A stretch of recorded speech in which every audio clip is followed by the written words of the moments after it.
facepalm protection is over 9,000.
We're living on a disk, floating through space, with a tiny sun.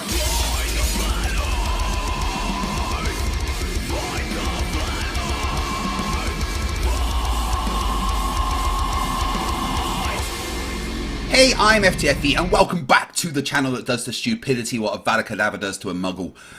Today we have a fantastic stream for you. You don't have to listen to me waffle on for ages because I'm not going to be debating. I will just be moderating this debate. Flatzoid, we all know him, top left 2023 contender, one of the front runners actually. Check the poll, by the way, because that's very important that we get that poll sorted. Today he's going to be debating an actual pilot, someone who knows very much a lot about ancestral navigation, called Robert Greenlee. You've seen Robert on the channel a couple of times, and you've also seen him on MC Toon's channel. So let's just get over to them and say hello. Robert, hello, welcome back to the channel. How are you doing? Hello, happy Saturday, everybody. Saturday, yes, the weekend. Thank you for joining me. I know you've been chomping at the bit to get on to Flatzoid. And talking of Flatzoid, hello, welcome back to the channel. How are you? Good to see you guys. Thank you for inviting me. So it's definitely good to be here. No worries. Everything good over in South Africa? As good as it gets. I mean, the power's off more than it's on, but... Nah, that must suck. But like you were just saying in the pre-show, you can go just a few kilometers away and see a rhino, which is pretty cool. Yeah, it's awesome. That's the nice thing about living in the bush. Also, maybe a bit terrifying, to be honest. We have no light pollution, so stars really shine bright here. Okay, so Robert wanted to have a chat with you, and basically we are just going to let Robert explain the points that he wants to have a talk with you about, and you two can just go backwards and forwards. I'm going to sit back, just operate the stream. Hopefully I shouldn't need to get involved. You're generally not one of the shouty flat earthers, so it shouldn't be too hard to moderate. But let's just get into it. Robert, what do you want, like 5-10 minutes just to go over your points? Yeah, let's do a little bit of background first. I've been flying for about 20 years as a private pilot. I'll be straight up. Unlike Bob Nodell, I'm not going to lie and claim to be a commercial pilot when I'm not. But I am an instrument-rated private pilot. So I've been, again, flying about 20 years, and pretty much, most pilots, commercial pilots, they go through their private pilot license, their instrument, then they start working on commercial single-engine, multi-engine, work on the ATP. So I've been through, we all go through the same initial training for learning on navigation and avionics and how things fly, but commercial pilots keep on going and obviously become a lot more, and their job's a lot more complex, but the foundation's all the same. So I kind of wanted to, I kind of reviewed some of Flatzoid's videos. I mean, you've got a ton of content out on your channel, but I never really saw you try to address actual flight plans as it relates to the shape of the Earth. So I thought we'd kind of focus on that a little bit. And have the Flatzoid, have you kind of looked at this topic before on your channel, or is it kind of not really dug into it before? I've never looked at really flight plans yet, because I thought we were doing celestial navigation tonight. I don't know what Craig told you, but yeah, I think I read it pretty clearly. Sorry, I thought you wanted to do celestial navigation with him. Did I get that wrong?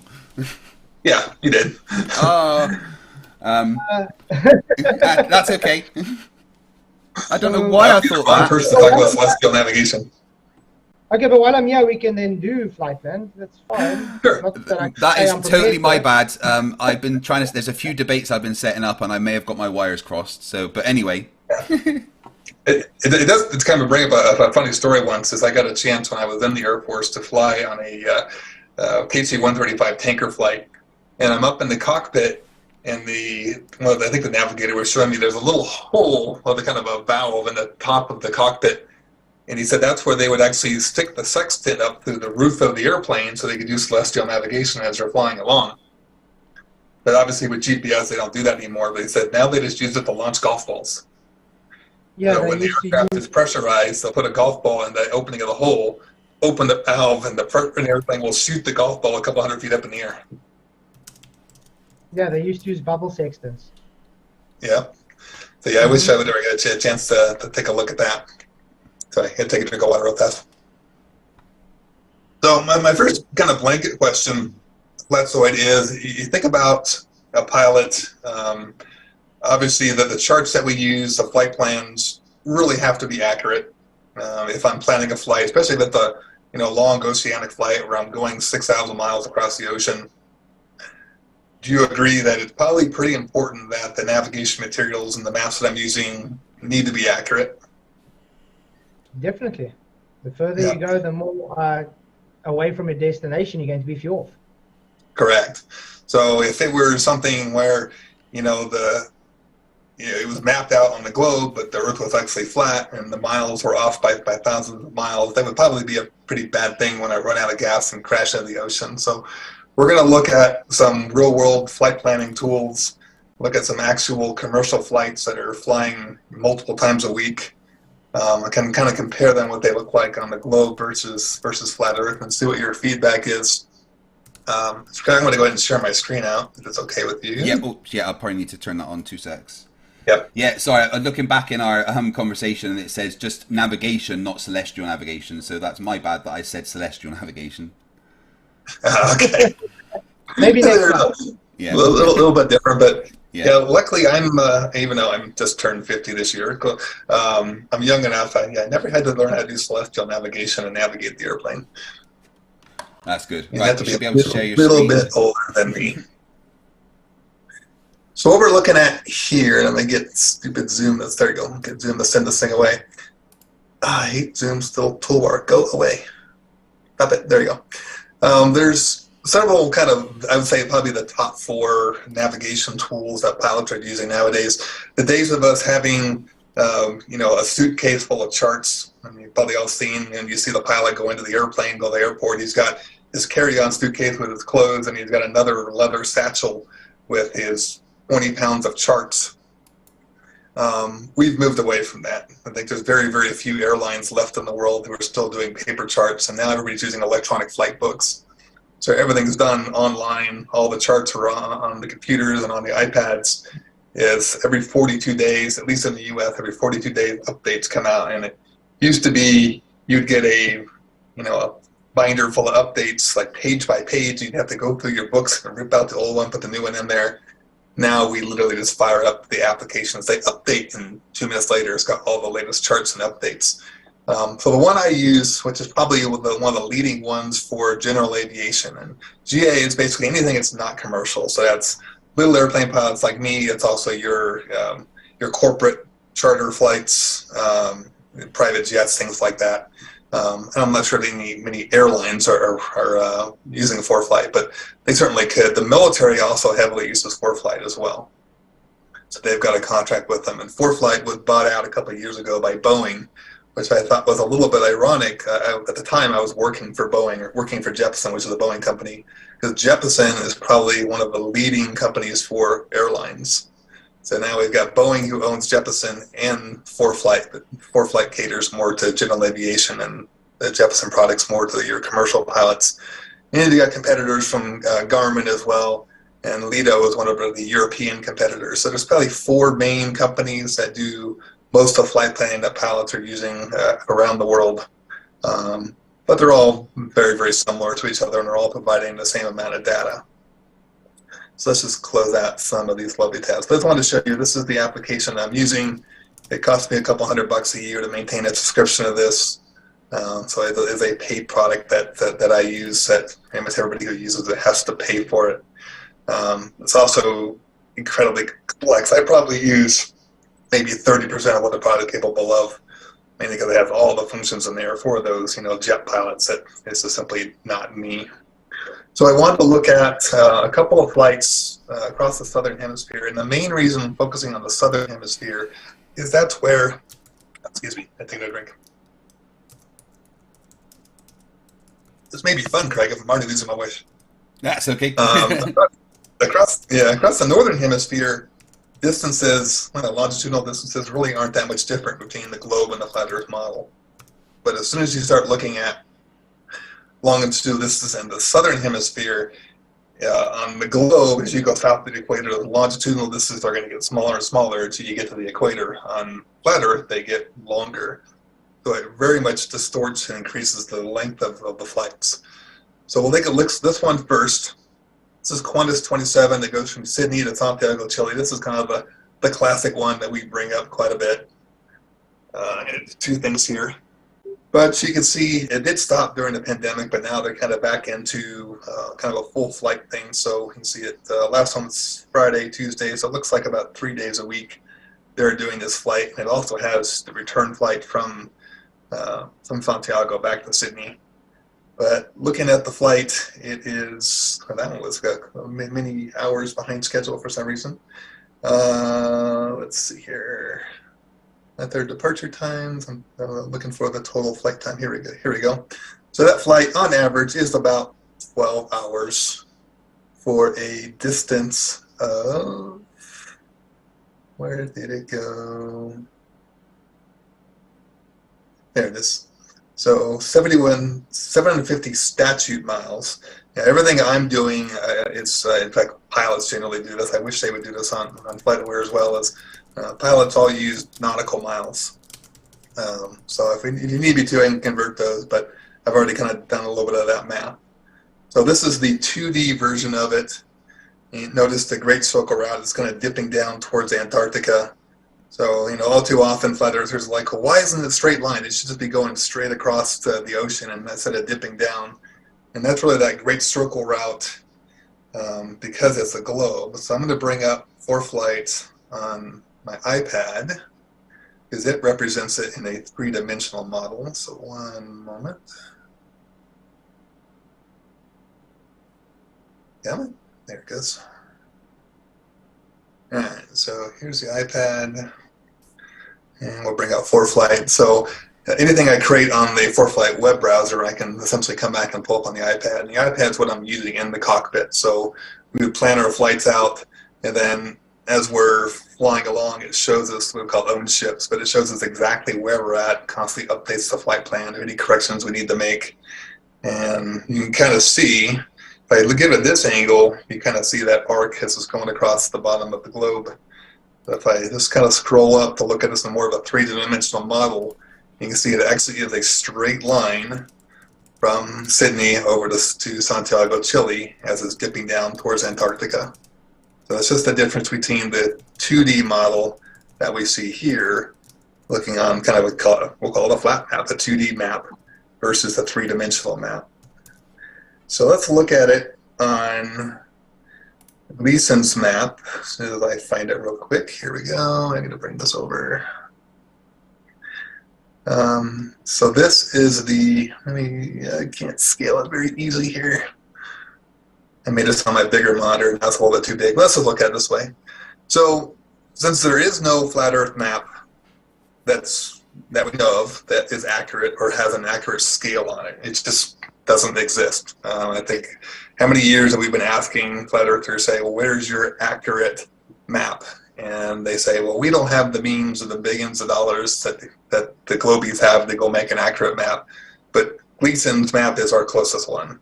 So all we could do is extrapolate. So what I've done here is I've taken the known flight distance from LA down to Miami, which is 225 nautical miles, and I've taken that line and said, okay, well, how many of those does it take? There's 1, 2, 3, 4, 5, 6, we'll call it about 5.5 to get down to Santiago, Chile.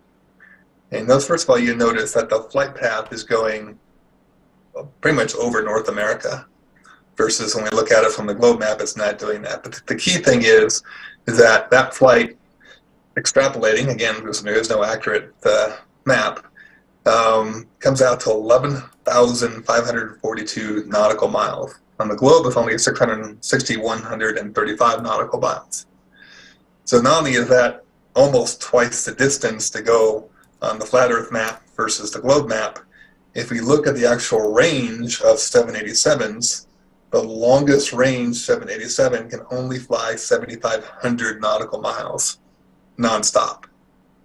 So this flight on the flat Earth map would essentially be impossible for any airliner. There are no airliners that can fly over 11,000 miles nonstop, where they can easily do that 6,135 nautical miles. So that's the first one. Let's look at a couple others. Here we have Sydney to Johannesburg. If we go back to the web browser, that's Perth to Johannesburg. So Sydney to Johannesburg, kind of the same thing. The flight itself takes about 13 hours. You're flying at 36,000 feet. It's about 7,000 statute miles, which convert that over. That is a little bit less than 6,000 nautical miles. So again, we have that same problem. Doing the same extrapolation exercise, not only am I going over, in this case, going over Europe, extrapolated out, now we got 10,300 miles versus it's less than 6,000 miles on the globe. Same thing from Perth to Johannesburg, 9,000 miles versus 4,500 miles. So we could go through, we could look at all of these in for flight in a 3D model. But what's your thought on this, Flatzoid? Okay, like I said, I'm not prepared or anything, but you do have an issue with your distance working out on the Gleason's map though. Okay. If you go to the bottom of the Gleason's map, there's a ruler. There's 2 rulers at the bottom. Mm-hmm. I think I've got a high definition version of it, so give me just a moment. Let's see here. Let me see if this one will give us enough detail. Yeah, we can try it. Let's try it. There we go. Yeah, unfortunately. Yeah, but if you look at it, minutes and degrees and minutes. And again, do you have one that's a higher quality? You can actually read what this thing says. Got it on here. It says the upper portion of the scale shows the relation that English or land miles sustain no nautical or sea miles, sometimes called geographical. The lower half, minutes and degrees of the arc, as compared to the sun time. By laying a straight edge across the scale, it shows the relations of all the divisions. So these two scales together create the distance that you're supposed to use. So just taking those 2 lines like you did and simply multiplying them is the wrong way to read the map. So you've read the map wrong, and that's why your distances are wrong. So can you, if you brought up Gleason's on your computer, I mean, take that scale and do the same measurements that I did. We're kind of ahead of schedule, so can you do that? I don't know how I'm going to do it with that. I don't have that. They don't, on mine, they don't show that those 2, you know, those middle things like you have, those 2 rulers in the middle? Mine doesn't show that. And you require those with it. Because the thing is, that's the latitude and longitude. So you have to, the Gleason's map works in physical world. You don't use it in vector based. So you have to print it out and you have to use a ruler on it so you can get, because it works out, let's say 2 centimeters on the ruler is going to give a certain distance on there to give the distance over the map. 'Cause I'll have to go pull it up, but it might have been in Gleason's patent where he said that the latitude distances going from from the center of the Earth out are accurate, but the longitudinal distances going from east to west are not, because it's distorted, because what's the exact term that they use, Craig? It's the distortion of the globe. Yeah. So he said, I agree with them, that north to south is accurate by those scale, but east to west is not. I got to correct you. New standard map of the world. On the projection of modern college, scientifically and practically correct as it is, by J.S. Christopher Black, England. It even says right here, it's a projection.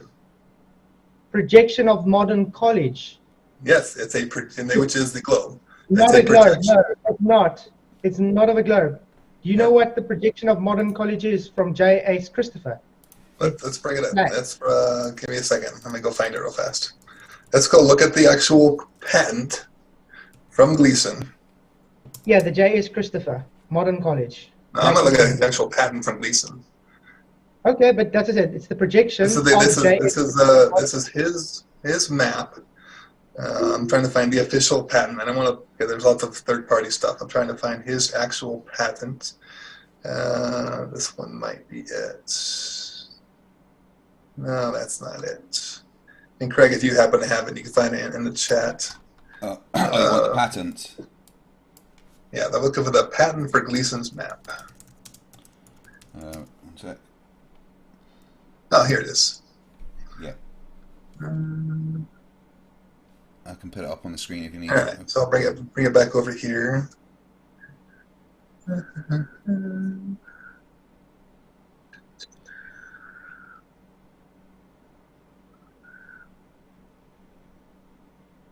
First of all, he's talking about is this created for tracking time, which is really the primary purpose of the map.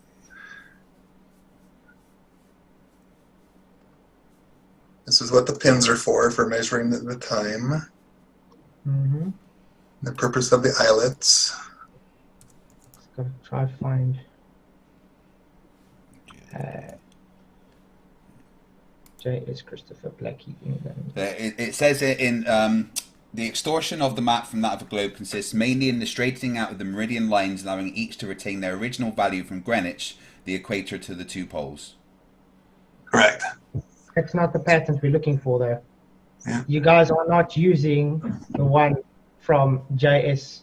Christopher. That's the original. That's what it's based upon. Yeah. But I mean, you guys are the ones who are always saying Gleason's map is the most accurate flat Earth map. So I would be happy because I mean, you didn't really compare. Yeah. Yeah. You know me, I don't ascribe to any maps or models. But since we're on the Gleason's map, I thought I would defend it a bit. But literally, if you go and look on the projection of J.S. Christopher, Modern College, Blackheath, England, this is based on flat Earth. It's not based on anything.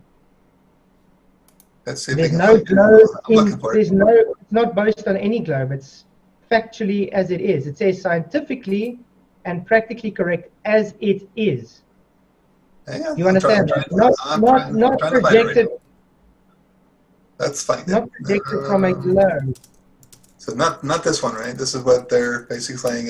They're saying you're basically kind of reading the words here on projection of J.F. Christopher's Modern College. If I can just find that one, because there's a literal patent on there where it says based on the flat Earth. If I can just find it on the projection. Yeah, I'd love to see it. We got time. There we go. This one's clear. J.S. Yeah. So the upper scale is showing a relation between statute and nautical miles. Yeah, so if I look at both of these, they're saying the upper one is just converting from statute to nautical. So it's not, and then the bottom one is just showing degrees of arc in relation to the sun. So the bottom one has nothing to do with distance. It's just degrees of arc in relation to the sun.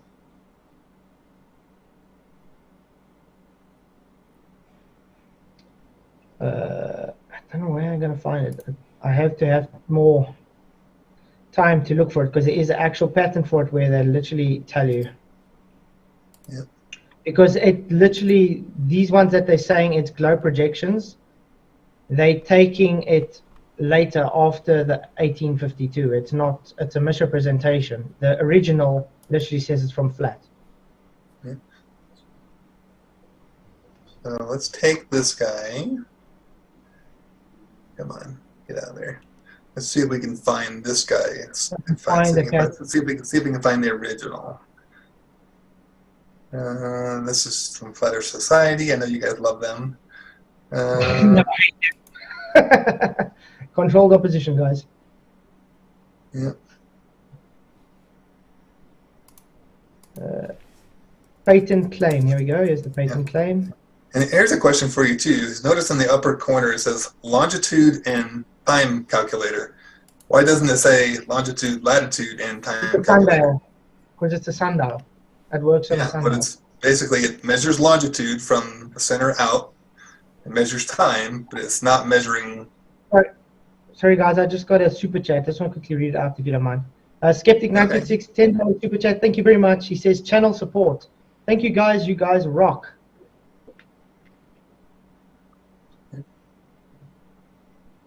So while you're kind of looking for that, here's Australia on the Gleason's map.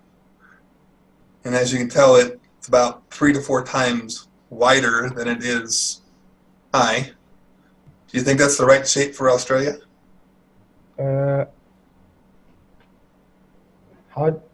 Well, based on this map, obviously it looks stretched out, correct? Correct. But if this is the true and practical as reality, does that accurately represent Australia? Again, you see how the rays are diverging outwards.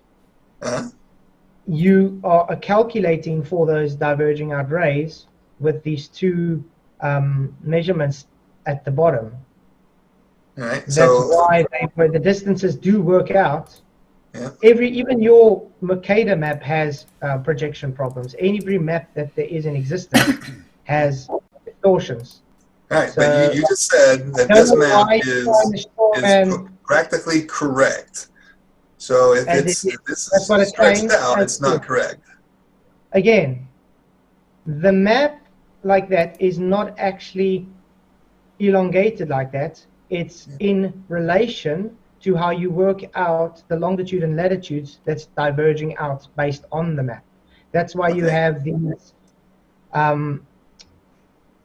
rulers at the bottom. That's why you literally have to print this out to scale and use a ruler so you get the actual distances. Then they will be. So you're saying I should be able to take this ruler and measure the width and height of Australia.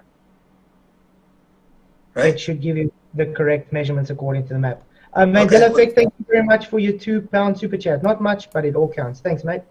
All right, so let's I wish I was more, but like I said, I wish I was more prepared for this because, like I said, I've never ever claimed Gleason map to be the map of choice or anything.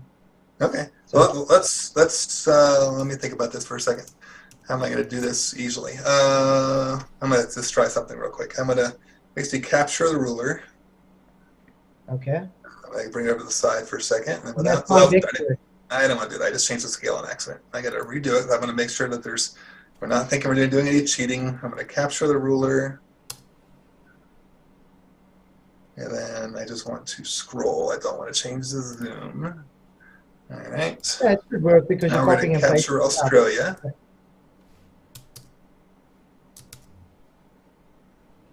All right. And let's see if we can do.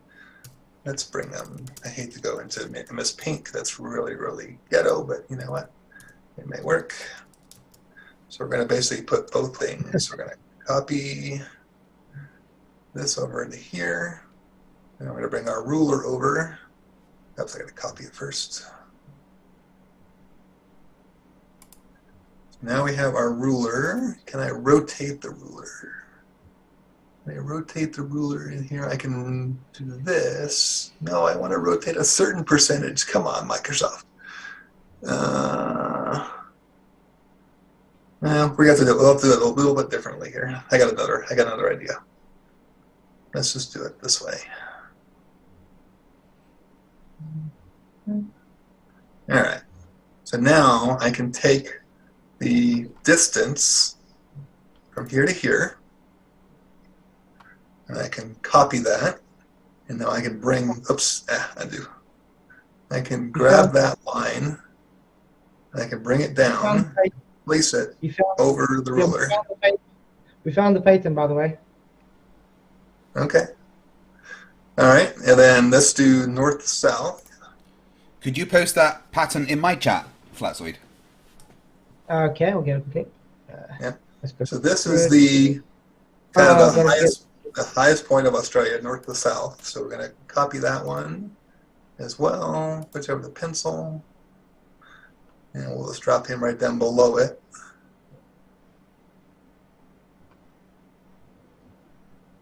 Now to change my thumbnail, I was so proud of drawing a triangle on the screen. Let's see. Yeah, I'm sticking it in there. There we go. It's in there for you guys. I'll get an expert in celestial navigation for you, okay? That's right. I was almost thinking it would be Rua for something wanted to talk celestial navigation. Yeah. Oh, darn it. How am I going to do this without accidentally? And we're gonna get close here. Can't be perfect. All right. So, I mean, looking at that, it says Australia corresponding to nautical miles. Again, there's you know what? I think the real quick. I think I grabbed the. Which ruler did I grab? Did I grab the bottom one?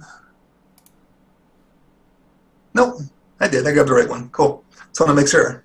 So according to that, Australia is, I don't know, we'll call that 95 miles wide, and actually I'm going to do nautical miles. Let's stick with that. So, you know, 80-ish miles wide and 28 miles high. Does that sound right to you? No. No, it doesn't sound right to me. So how do we use this? You're the expert on this. How do we use that ruler? I'm not an expert on it. I'm just saying you that's how they use the distances, though. Yeah, but it's obviously not working. Yeah, because you're not doing it right. You have to use those rulers in the middle as well. That is just non-existent on this copy. Yeah. So just saying you don't know how it works.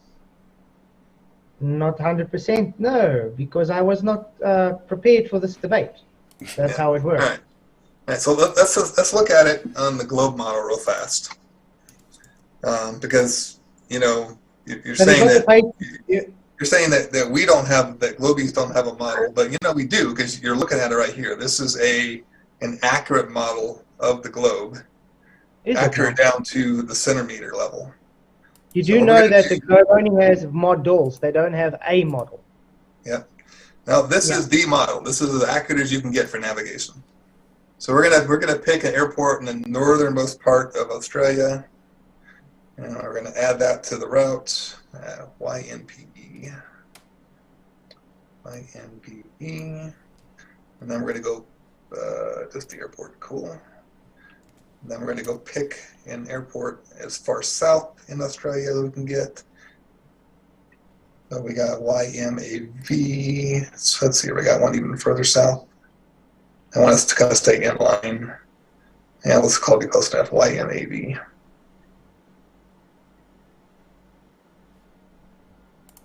All right. And then, so there's north to south is 1,624 nautical miles. And then let's see if we can go east to west. We're going to go over to here. YPLM looks pretty available. YPLM. And then we're going to kind of go straight across from that. There's got to be an airport around here somewhere. Oh, there it goes. Just look at a second.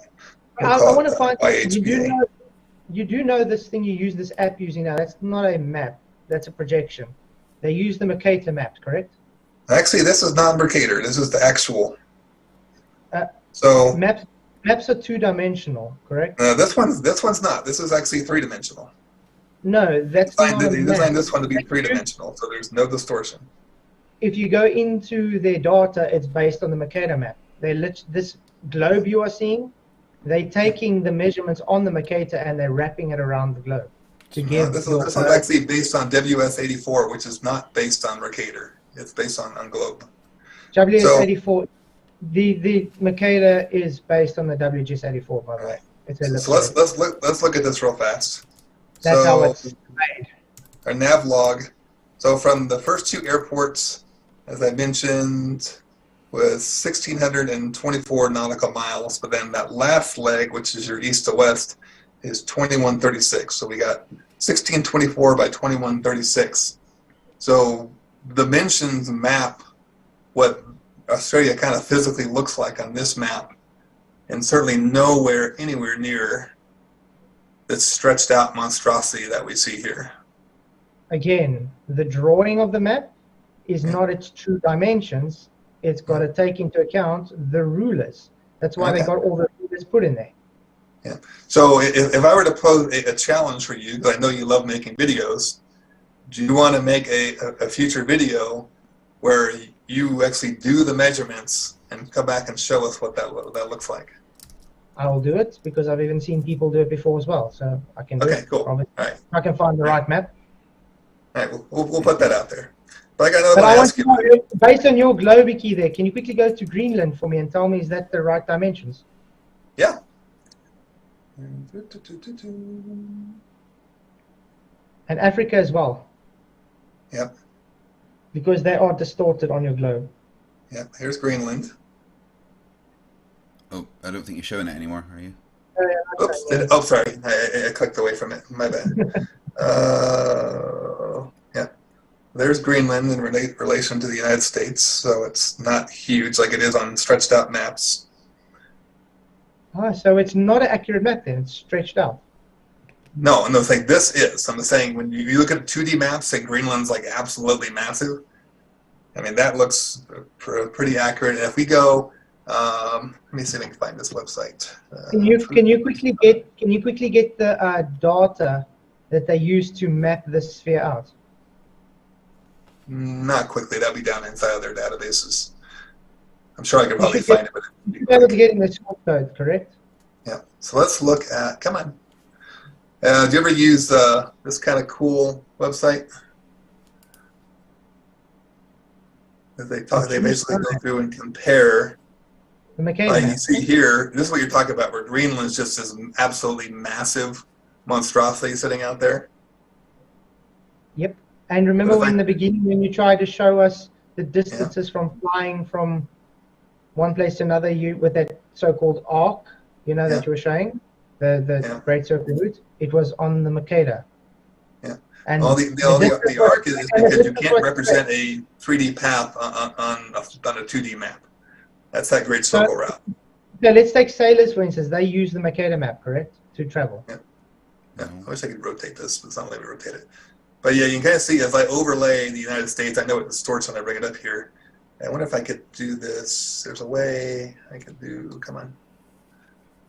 I think Flatzoid, Robert, I think Flatzoid was asking you, are you able to prove that the distances on the globe that you were using are correct for for Greenland and Africa? Is there any way that you could show to Flatzoid that what you were using, that you use for navigation, actually has correct distances?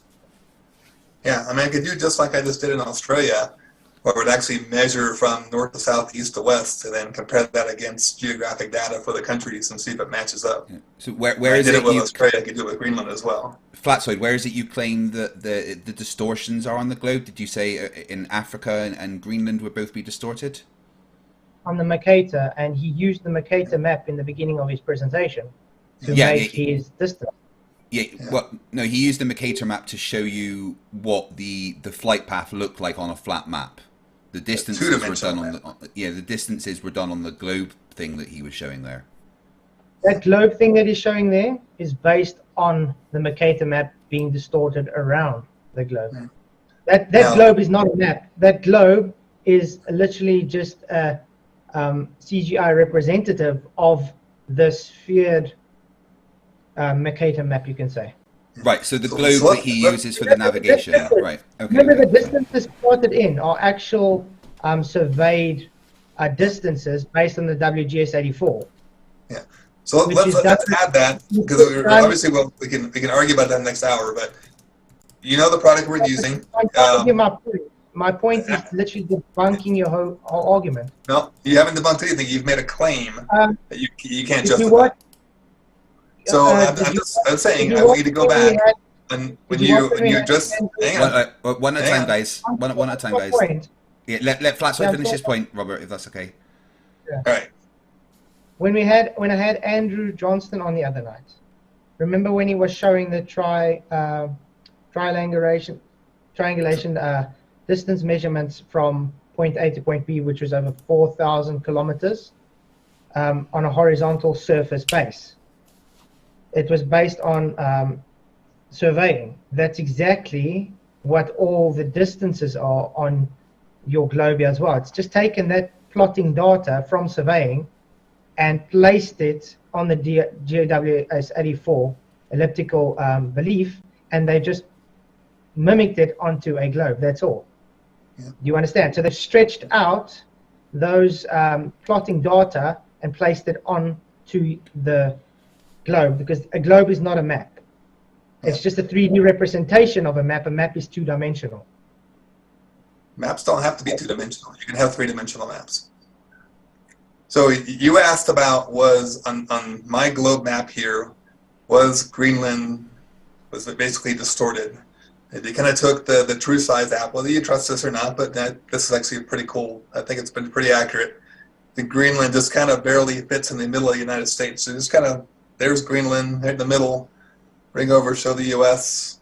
If I were to extrapolate and kind of drag that down over top, that's pretty accurate. We're extrapolating, but so it's not massively distorted like it is on a 2D map. Exactly, that's what I'm saying. And what you haven't refuted, Flatzoid, is the fact that the distances that I've plotted on ForeFlight are accurate against the actual real airline flights. So the paths are matching what I plotted against the actual flights that aren't going across what you would say. How is the surveying done to plot out that distances? You know, the current WS-84 was a lot of it based on satellite surveying. That's how they've gotten the accuracy down to the centimeter. I mean, it used to be where it was like you're lucky if you're within miles accuracy. Now we've got accuracy down to centimeter level. Again, the surveying was done first on land. That's why they have the 4,000 kilometer baseline where they connect all the triangles, the transcontinental surveying. Remember that?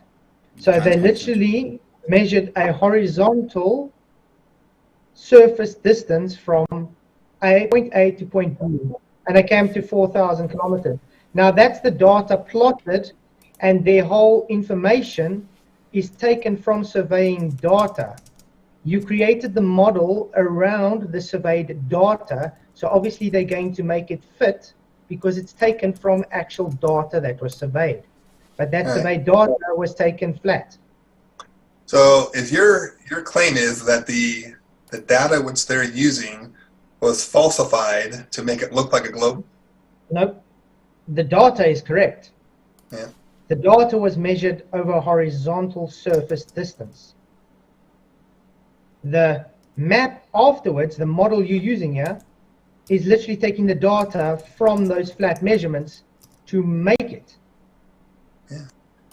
So if that were, again, the data matches the shape that it's representing. This is the data. The data says, hang on, let me finish. The data, these numbers up here, say from YMPE to YMAB, the data says it's 1624 nautical miles. From east to west, the data says it's 2136 nautical miles. That's the data. Yeah, taken from surveying. Correct, but do you agree with these numbers or not? Do you think these distances are accurate? I do think the distances are based on flat surveying. That's the thing. Are they accurate? Yes, very. Okay, so if I apply that distance. Transcontinental surveyings. Just because you take data based on surveying and make a model based on those distances does not make your model correct. It just means you're using the data that was measured flat. Right. So we're talking all about data here. That's what I wanted to focus on, is the actual distances and directions of these flights. So the data, let's go back to, 1 second, let me get back to it. Yeah, where'd it go? Yeah, here we go. And here is the flight plans for these flights, and we can pull up the actual flight plans if you want to go there. But these are the, sorry, 1 second. Well, let's go back and look at the, 1 second. Look at one of the different flights real quick. We'll do the, actually, we're going to stick with this one for just a minute. I want to compare something. This is the actual data of this flight, which shows it going south towards Antarctica and then back up to Santiago. Even if you say that the scale is wrong on this, according to Gleason's map, that flight from Sydney to Santiago is going over North America. That's not the route it's taking. We may disagree about distances, but the route, you're saying that, so how are you going to explain away that your route says it's going over North America, but the actual route from all the flight tracking for the distance says, no, it's actually going south towards Antarctica? So planes don't take paths that need to be considered with air currents and things so they can save fuel. So I'm going to need you to expand upon that a little bit, because it certainly wouldn't save fuel Okay, to go 5,000 okay. miles out of your way over North America. Okay, you don't fly commercially, so obviously you're not going to understand it. When someone's going to fly with a crosswind, it's going to make it heavier on fuel. But when they fly with air currents, it's going to push them along, you could say, thanks to the Bernoulli's principle, and then they would save fuel and travel faster, correct? You know, the premise is the same whether for a commercial airplane or a little airplane. I've flown along and hit a 50-knot headwind and moved along at 50 knots across the ground, but I couldn't move it. The premise is the same. There is no way, there are absolutely no jet streams. It would be a supersonic jet stream to push an airliner this additional distance and have it be consistent, because they're doing this flight 3 times a week in both directions. You would need a supersonic jet stream to make that distance work, make it fit flat Earth. That's impossible. Are you denying that there's jet streams now? Absolutely not. Jet streams could be even up to 100, 200 miles an hour. They can make a big difference. You would need almost a supersonic jet stream to make up that distance in time. Have you watched the video with Veritasium brought out, I think it was like a year ago or 2, where he said he had like a car with a propeller in the back where it was just wind driven, and he went faster than the wind? Yeah, absolutely. If I'm flying along, I'm going to simplify the math.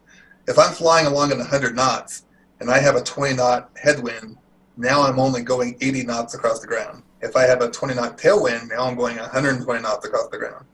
The point is, there is no jet stream. You're talking a 500 mile per hour tailwind consistently to make that flight possible on 3-4 days a week. It's impossible. You're making up fantasies. But you have quite a few problems here, though, because what's the altitude you're flying for those crosswinds? You can actually, we adjust our altitude. So using different methods, whether they be weather balloons, satellite surveillance of clouds, there's different methods they use to measure what the actual winds are aloft. In fact, I can show you that because all this data is available to the pilots. If I were to look at this flight, yeah, come on now. Does this app have jet streams on there? It does, actually, if I bring that all up, but I'm just going to focus on the winds at the moment. Flight plan, where did it go? Because now I'm going to embarrass myself and not be able to find it. Let's actually put the whole route in here first. It's going to retrieve, this is actually pulling the actual airline routes that it uses. There we go. So these are all the waypoints, and you'll see them make adjustments for wind if needed. So we're going to go ahead and close that out. So they don't fly perfectly straight, though. They do banks. If there's a need be, if it's mainly most of the time for weather, or if the surveys are showing that if in the first half of the flight, maybe the winds are advantageous at 36,000 feet, but once you get halfway through and now you're getting a stronger tailwind at 38,000 feet, they will make adjustments in flight. I've done that personally myself because most aircraft, including the one I fly, will actually use a combination of the airspeed, the heading of the airplane, and GPS heading and speed to actually tell you exactly what the wind is doing. So I'll get an indication on the display saying, oh, you've got this 15-knot quartering tailwind, and I can climb up 2,000 feet or drop 2,000 feet and say, well, now what's it doing? Oh, great, my tailwind dropped away. Now I'm going faster.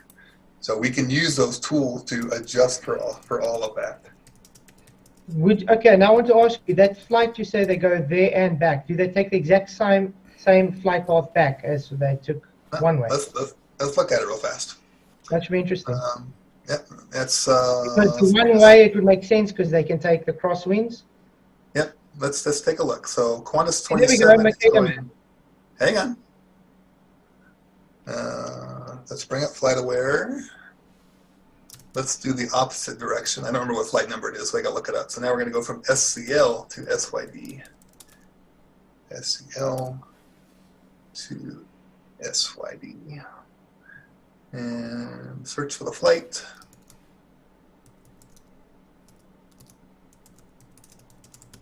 Here we go. Let's do the one that's already arrived. That's QF28. Let's see if I can bring these up side by side here.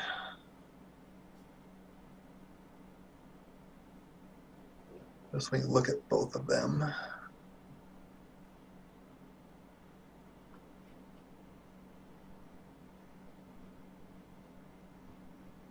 There we go. So let me zoom this one out just a little bit. Yeah, so you can see generally they're taking Go the same way. Almost the exact same route. This one had a little jog up here for some reason. And we can look at So other then dates. that But validate your claim that they follow the exact same route then. yeah, Because they follow different routes. on a day-to-day basis, the route can vary depending upon winds, weather, but you can see generally it's the same route. If I even look at day-to-day, like that one had that jog. If I come down and pick a No, different they day, could go straight. So they could go straight past left when they fly on a flat Earth, then which gives the appearance that they go over it. Correct? say again. So on the flat Earth Gleason's map as you present, which again I have never subscribed to, it could literally show them because they changed their path that they're going where they're going, and you can't really say they are then going the places you're saying that's supposed to go with the flat Earth, because they could just be flying past it based on remember when you're following a jet stream, the jet streams on the Gleason's map isn't going straight as you put it there, it's going at a arc, correct? Because it's following the circular path.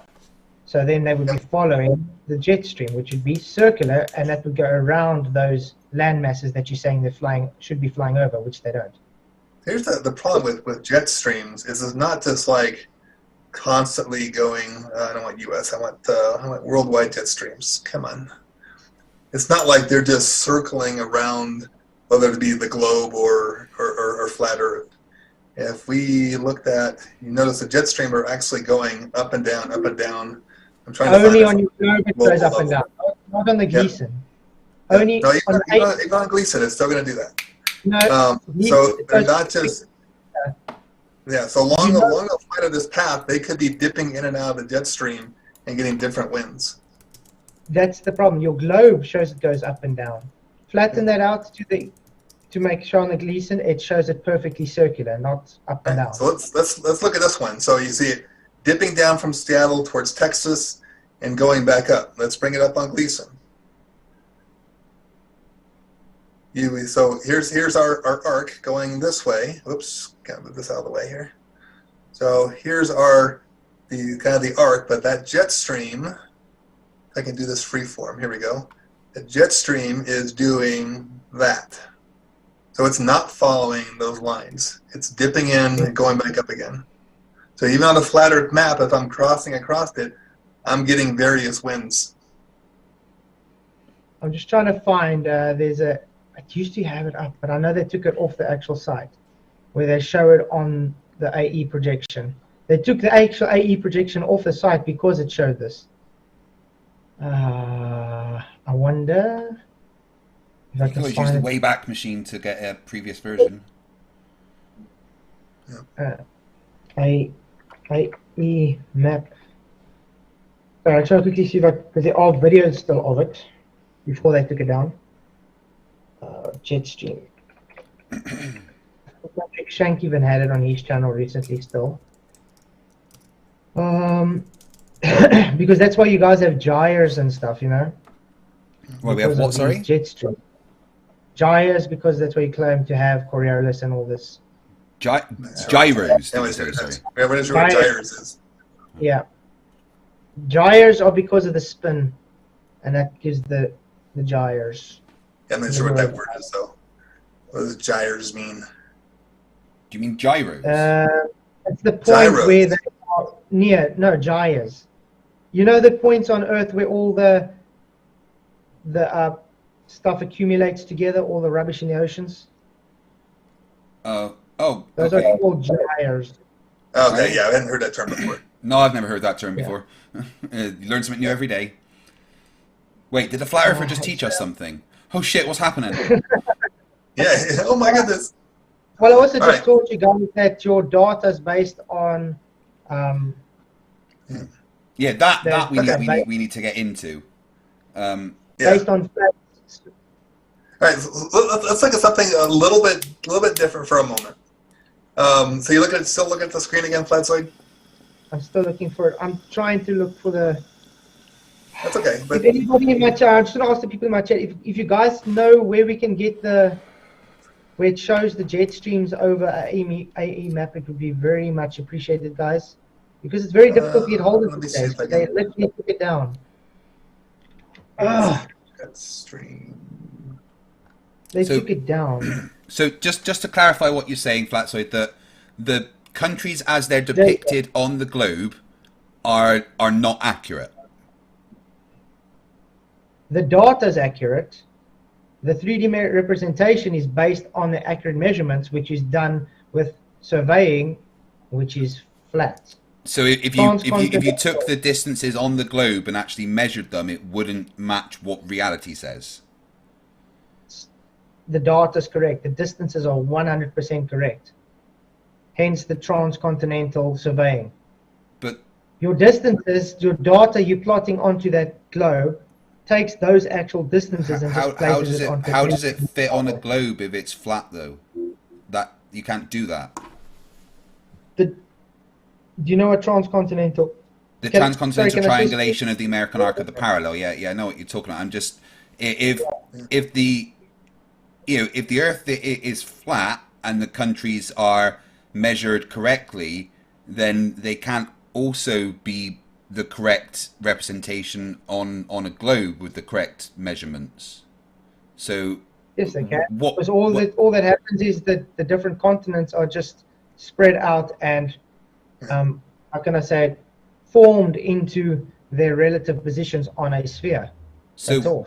so are they? Is I'm this sorry, what you're can I- looking for, Flatzoid? No, that's what I'm looking for. Can you quickly stop sharing, then I can quickly share my screen? Sure. Sure. I'm confused. Okay, let's see.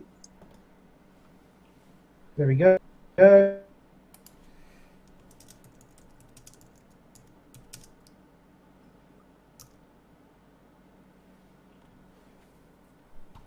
Oh, I should probably put that on the screen so everyone can see.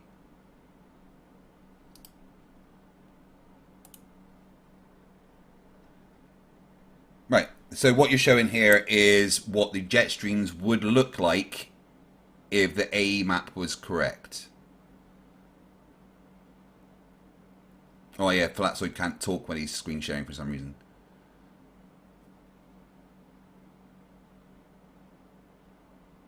Oh, you can't. Oh, that's weird. It's a limit of OBS, I think. So we'll have to Okay. just ask him what he's on about when he comes back. Yeah. I'm not sure Sorry, what he's I trying forgot. to. Yeah, what are you trying to show there? Because Yeah, we could see what you were doing, but for some reason we can't hear you when you do that. So yeah, Yeah. So what you were showing was what the A map. If the A map was correct, that's what the jet streams would look like, and they were almost circular. Uniform. Yeah, almost uniform, and that's why I say Almost, they follow yeah. the jet. I mean, not completely, They but would be- almost. That would be going totally different to what he's trying to show as a route over the Gleasons, because they would be following the currents. I mean, Yeah, I can bring that's up. actually pretty rare. I mean, they're often. I mean, you look at any weather map; they're often oscillating up and down. It's rare that they're just like kind of following straight along. All right, but let's move on from that for the moment. We're an hour in. I still got a couple more things I want to talk to you about. Let's go back to Gleason. When am I going to get to present something? Come Yeah, on. you can. Oh, right, okay. yeah, Let me show you one more thing, and I'm gonna let you take over. I'll let you present. Give me Yeah. 2 seconds. I just want to quickly hop to the bathroom. Is that fine? Like 2 Yeah, seconds. absolutely. No worries. Yeah, take a break. Thanks. Coming now.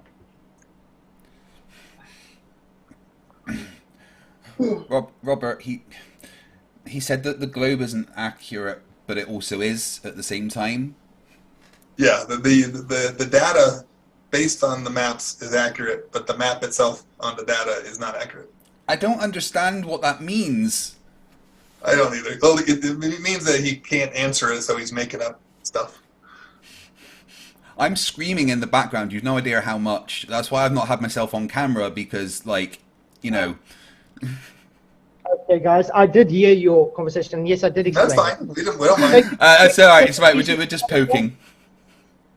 Take a Right. piece of paper and cut out a continent. Now you've cut out that continent exactly the same right dimensions, correct, based on data. Then you just take that continent and you just place it anywhere on your globe in the right latitudes and longitudes. You literally Right. So the just take distances your over data water and aren't place it correct on your then. globe. Sorry? Are you saying the distances over the water aren't correct? No, they're correct. Because you've But they placed can't be, the otherwise continent you on wouldn't the have it in the correct right place, because there's a Right, I don't want to get involved in a debate. I'm going to start screaming. I can't. Like. Okay, all right. Let Robert gonna finish his move point, on. and then back? we can. Yeah, let Robert finish his point, Back and then to we your get bio break, Flatzoid. Flatzoid. Yeah, Flatzoid's back. I don't. Yeah, All right. I don't know if you guys have seen the 16th emergency stops that go against the globe shows. Oh, I would love to look at one of those. But let's finish this first, and then I would love for you to pick one of those 16 emergency landings, and we're going to look at it together. Would that be fair? That's fine. Okay, let's look at this first. Sydney to Los Angeles, so from here down to Los Angeles, is 6,500 nautical miles. From Sydney all the way down, crossing just a little bit north of Los Angeles, going all the way down to here, so it looks like maybe 40%-ish longer. That's 6,100 nautical miles on the globe. So these are the actual flight distances from the airliners flying that flight. So how could Sydney to LA be longer than Sydney to Santiago when the actual flight distances say that they're almost, well, you know, the flight from Sydney to Santiago is less? How could that be possible using this map? Again, you have to use all these scales and rulers, which gives you the correct distances. All right. Those, So we're going the exact same path. Those drawings are just they're distortions, just like you get distortions on maps. Oh, so Gleason's is distorted. You admit that at least. Yeah, I've never said they're not distortions, but like I said, the data based on the measurements of those rulers and stuff gives the correct distances. Right. But we're going the same path. So I could understand if you're saying, from here to here and here to here, but we're following the same path. So the ruler, if I'm doing 1 to 1 or 1 to 2, it's going to be the same along this exact same path. But yet, visually, you can see that the flight to Santiago is much, much longer than LA. Again, you're taking But it yet, over. in reality, the flights it's shorter from Sydney to Santiago. It doesn't match up. Yeah, you're taking it over the distortion over the data. Again, that's why they have the rulers, so the data works out. You are ignoring, it's the data that you're supposed to read, not the picture. There's no way you could take those rulers along the same path and come up with what you're talking about. But I'm looking forward to your future video. But I'm going to stop sharing because I want you to talk about an emergency landing, and then we're going to look at it together. So I'm going to stop, and I'll let you bring up this. Pick one of the. Let's do one at a time if you want to. Pick one of the emergency landings that you think work better. Let's be fair and give Flatzoid a chance to just give a little presentation. Let him lay down the premise of what he's talking about and everything, rather than just forcing him straight into it. Yeah. It's not much of a presentation, though. Well, no, I mean just like, lay down the premise of what you're talking about and everything, rather than just forcing you straight into to showing stuff. So I want to be fair to you. I want to, first of all, Flatzoid, I want to genuinely apologise that I said celestial navigation instead of just navigation. That is totally on me. So I know you're less prepared for this than you would be, and I sincerely apologise. I wasn't trying to fuck with you. That is just my fault, okay? So I'm sorry. But yeah, have a few minutes, talk about your premise with the flight routes, and then show us your best one, and you and Robert can have a chat about that. Okay, I got a super chat, $5 US. Thank you. It says FTFE and McToon, you are both wrong. CC for top left. I mean, the videos that CC's been releasing lately, even flat earthers have been calling them idiots in the comments. The guy he's losing the plot. But I've got a poll here, Flatzoid, on my channel. Who's going to win Top Left 2023? And I put you and Witsit, and Witsit's got 60%. You've only got 40%, so you're going to have to up your game. No, but Witsit deserves it, though. They didn't get it. Yeah. Hey, we agree on something. Witsit deserves it. Okay. I'm sure. I don't know how am I going to share, though, and talk at the same time, because it mutes me when we try to share. Well, but I should be able to bring it up. I'm going to send you the link. Yeah, I just did. Like that. Yeah, send me the link and I'll put it up. Yeah, okay. There we go. Okay, I've sent you the link. I'm just going to make it easy, because otherwise I can't. Yeah. You won't hear me. All right, give me 1 sec. I'll just pop that up. That's what she said.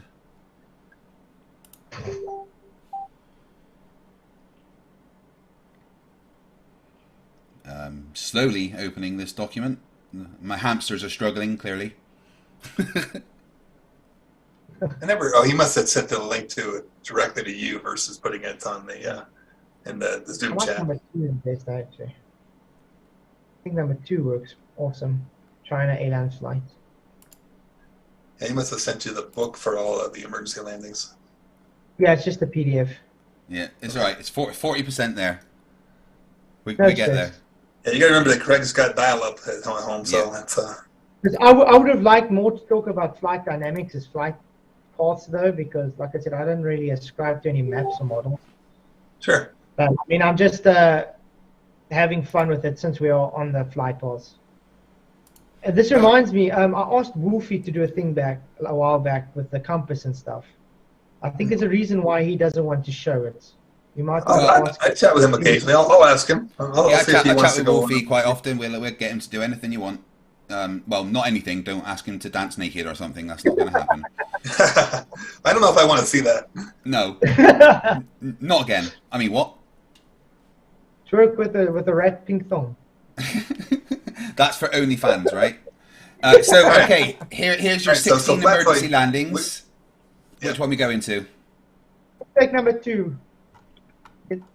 Yeah, we can take number 2 with the Chinese pregnant woman. Okay. This is the first one. Okay, yeah, Chapter 2. China Airlines Flight 008.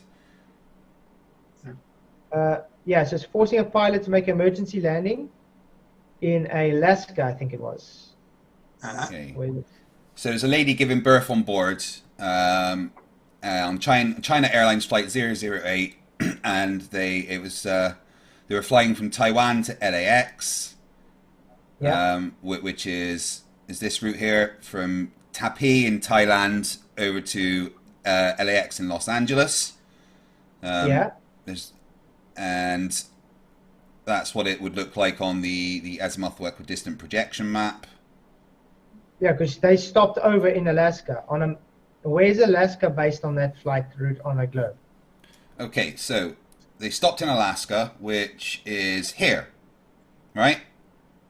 Yeah, which is a further distance than what it would be to Los Angeles if it was on a globe.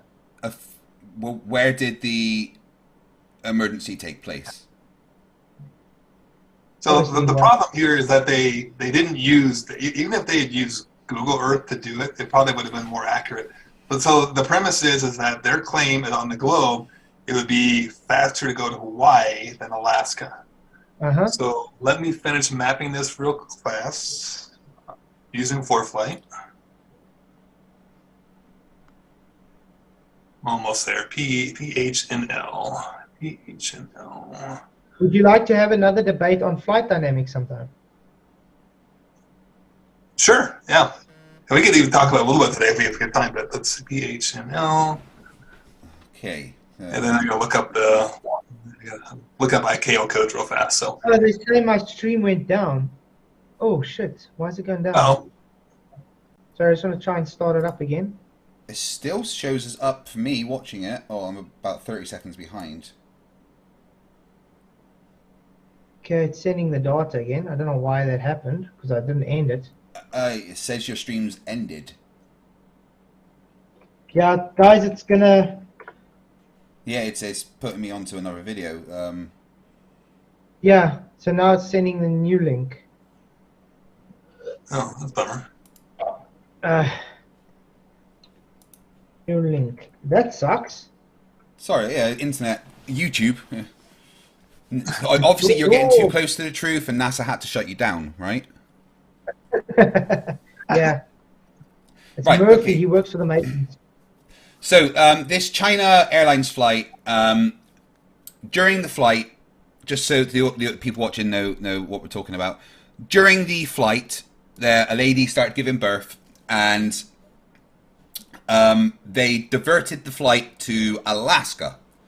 The claim of Flat Earth and of this emergency landings document that Flatzoid's brought up is that it would have been quicker to go to Hawaii from the point when the emergency happened than it would to go to Alaska. The reason they went to Alaska is because if the Earth is flat, they would have been flying straight over there. So is that right, Flatzoid? I don't want to strawman you in any way. Yeah, they could have, if they really wanted to do emergency land, they would have stopped over at Hawaii, like you said, because the distance would be shorter. Right, so we can see the flight here, and there's Alaska up here, and Hawaii down here.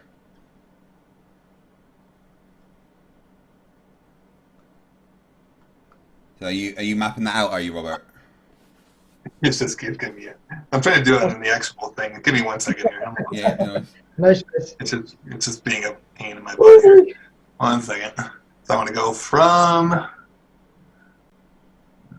Capture it here. I'm going to go from Taipei, which is RCTP. RCTP. Come on. To LAX, KLAX. And then I'm going to go PANC. And then I'm going to go down to Honolulu, which is Honolulu. It's Honolulu ICAO code, PH. There we go. I got it. So just so Robert's getting that, Flatzoid, do you agree with the map in this document, or do you still not subscribe to the Gleason's map?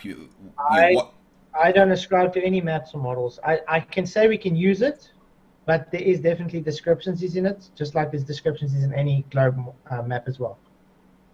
But like I said, because he brought it up, I'm just entertaining it. That's the only reason why I'm entertaining the Gleason's map, is because he brought it up.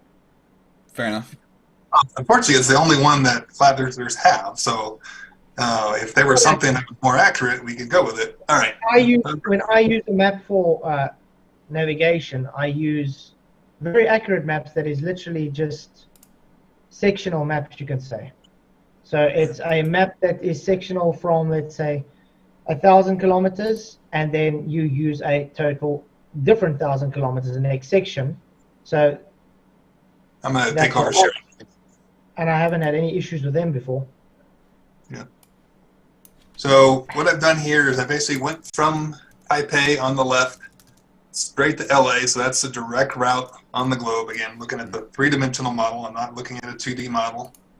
And then up to Alaska, to Anchorage, Alaska, and then down to Honolulu. So when we look at it, if they were pretty much anywhere along this, let's just say they're getting close to that crossover point, it's faster to divert up to Anchorage than to go down to Hawaii using the actual globe model and not whatever the heck app they were using. Well, why are you putting a straight line there? On the thing, it shows that going around. Yeah. Mainly as a visual tool. Because if you look at the flight plan, I said from Taipei to LA to Anchorage to H&L. So that line going vertically is just that path between Anchorage down to Honolulu. Yeah, but I'm saying from RCTP to Alex, you put a straight line there that's supposed to be going. It's not a. That is this direct route on the globe. That's not what he showed on the globe, though. On his in the book. That's because what the author of that book did used inaccurate presentation. This is the actual flight path using ForeFlight on the globe. Interesting. Exactly. I've gone through pretty much every one of those emergency landings, with the exception there's one or two where it was like it could go either way. But in pretty much majority of them, when we actually map it out using actual flight tools, whatever the hell app he was using, it always made more sense on the globe. I've gone through every one of these things. That's something I'm going to actually re-look into. Because Yeah, like I said, I haven't really looked into that because this is the first time I'm really debating flight plans. I don't even know, just for curiosity's sake, if I were to do the same thing on Google Earth, I'm just curious to see what it would look like on Google Earth. Yeah, show us that. That'll be interesting. How do I... Maybe it's something different. Yeah, I'm curious. So let me bring, I just got to see, my geography isn't absolutely awesome, so give me 1 second, because I need to find Taipei here. Yeah, because that's Google Earth, what he uses. Yeah, I don't know, he wasn't using Google Earth. Yeah, it says on the bottom here. Yeah, here. Map data 2019 Google. Japan, Denmark. So here's It's from Taipei. Google Earth. So we're going to basically do a, God, I hate Zoom. Go away, Zoom. Stupid little thing keeps coming down. There we go. So let's do a measurement from Taipei. Come on. And we're going to zoom out and go to LA. So we have our visual line here. And go away, you. All right, LA is San Jose, San Francisco. In other words, we get close enough here. I think LA is down this area. All right, close enough. All right, there. Come on. So now let's back it up and let's look at the line. So you can basically already see here's Anchorage. Hawaii is way down here. So this is matching up with what my app was saying. Anchorage is much closer than Hawaii. But his argument is still they have to go there anyway because they're flying over Alaska on the Flerfs. Oh, they wouldn't normally fly over Alaska. I mean, normally they're coming south of Alaska. But I mean, his very premise, whatever source he used, which showed the flight kind of coming way down over here, is incorrect. Yeah. And he probably did that to be deceptive. Yeah, that's weird. Yep. Yeah, because interesting. it shows on the bottom here, map data 2019 Google. Yeah, but well, I mean, a lot of apps use Google Map, like the pictures and everything. Yeah. But yeah, I don't know what he used. He never specified what he used to do those. But you see it right here. This is Google Earth. Yeah. And it agrees with what ForeFlight's saying. You might have to relook at those data points.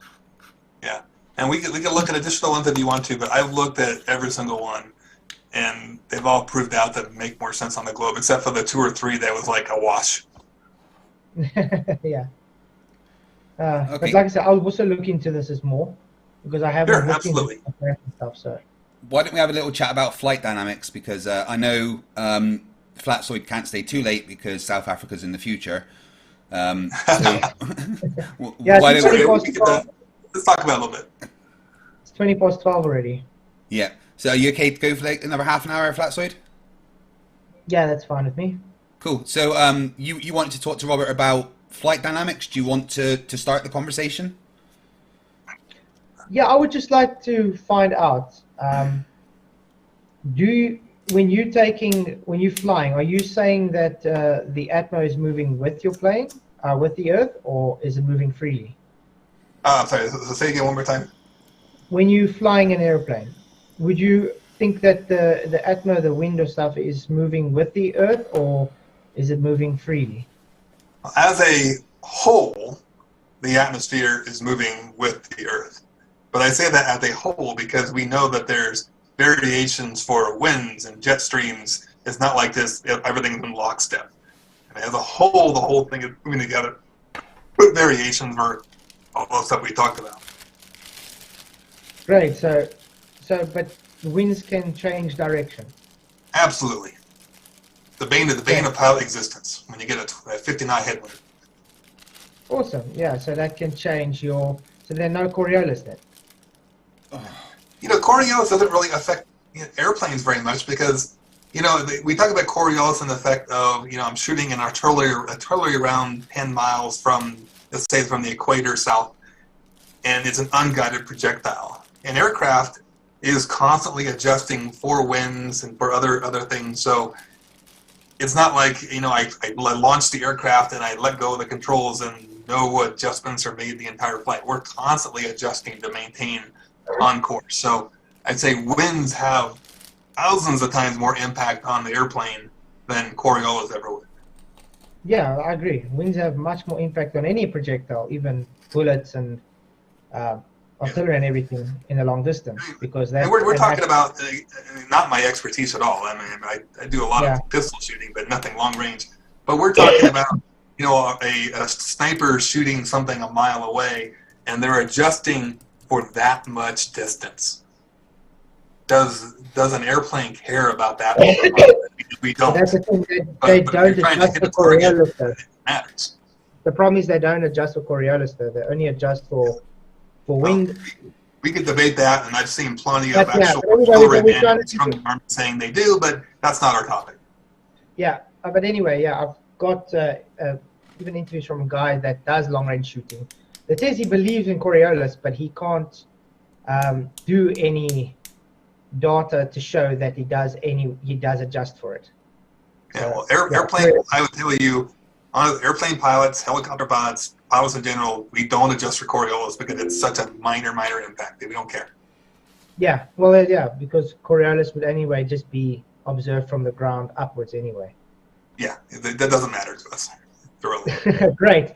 So that's what I'm asking. So if the wind's not moving in lockstep, as you say, it's moving freely all over, then how is someone claiming that you could have Coriolis at all?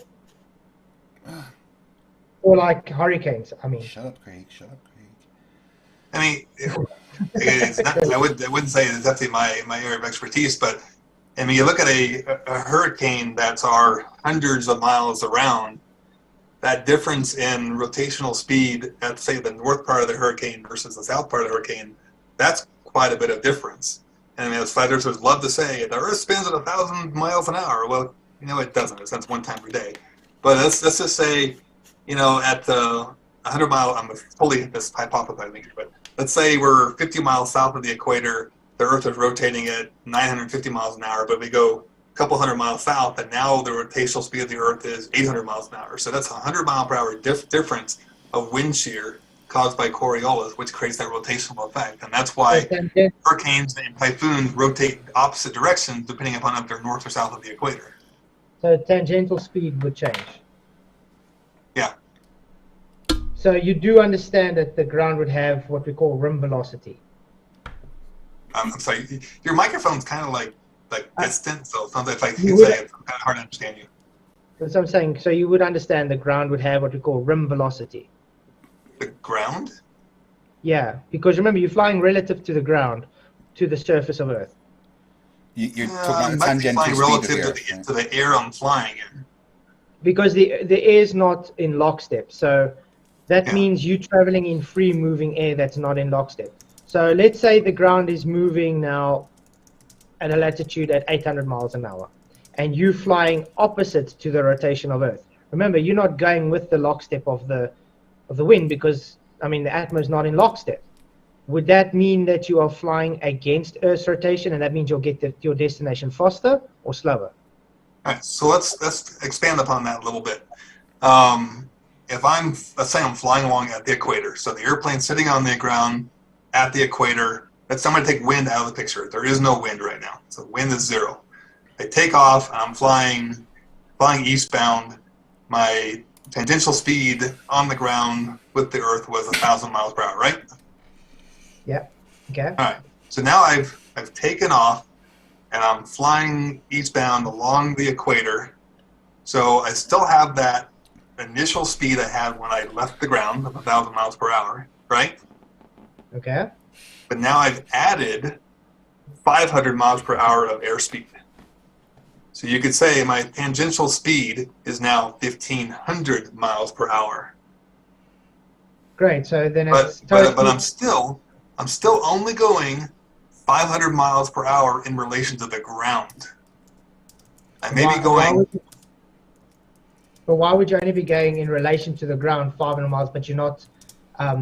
Remember, you said you're not in lockstep, so you're not going to have anything to do with the ground. You're not stuck to it, not moving with it, nothing, because you are in a different reference frame.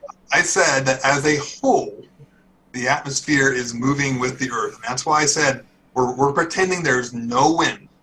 So with still wind, the atmosphere above the ground is moving with the Earth. So when I take off, I'm not all of a sudden, I've lifted off the ground. I've lost that relational speed I had while I was on the ground. You don't like all of a sudden go flying backwards because I lifted off the ground. So I've taken off. I still have that speed that I had on the ground, and I've added on airspeed. Yeah, added airspeed. But that's what I'm saying. Now that you've left the ground is still supposed to be moving the same velocity, the same speed. So you are going in an opposite direction while the ground is moving in its speed. So your speed relative to the ground would be different. No. I don't know how to help you visualize this. The ground, so in other words, you're saying the plane no wind. No wind. We're leaving wind. The ground. So you're saying the plane is flying backwards then? We're not, let's get there in a second. The ground and the air above the ground at the equator are both moving at the same speed because there's no wind, pretending there's no wind. Yep. All right. So let's take a helicopter example. I love it when flat earthers bring this one up. I'm a helicopter. I'm sitting on the ground moving at 1,000 miles per hour. I lift up. Now I'm 100 feet above the ground. Am I still going the same speed over the Earth, or am I all of a sudden going to be flying backwards? You're going the same speed that you're flying. Remember, the Earth is not linked to you in any way, shape, or form. Air is unwanted. So it can't actually make you go backwards unless you turn. Okay, good. So we're in agreement here. So I'm on the ground, helicopter's going 1,000 miles an hour with the Earth. I lift up 100 feet off the ground. I'm still going 1,000 miles an hour with the Earth, but my airspeed, or we'll call it ground speed, the speed I'm going across the ground is still 0. My tangential speed with the Earth is still 1,000 miles per hour, but my ground speed in relation to the ground is 0, right? Okay. Okay. So now I go into forward flight. So now I basically added 20 knots. Say I'm going, a little 50 knots. I'm started going into forward flight. So now I've added 15 knots of airspeed on top of the 1,000 miles per hour of tangential speed. So now my tangential speed is 1,050 miles per hour. So in other words, when you move with the Earth's rotation, you're moving faster than the Earth, and when you're moving against it, you are actually flying backwards. Correct. So not backwards. So now if I turn around and go the other direction, Now I'm going 50 knots the opposite direction.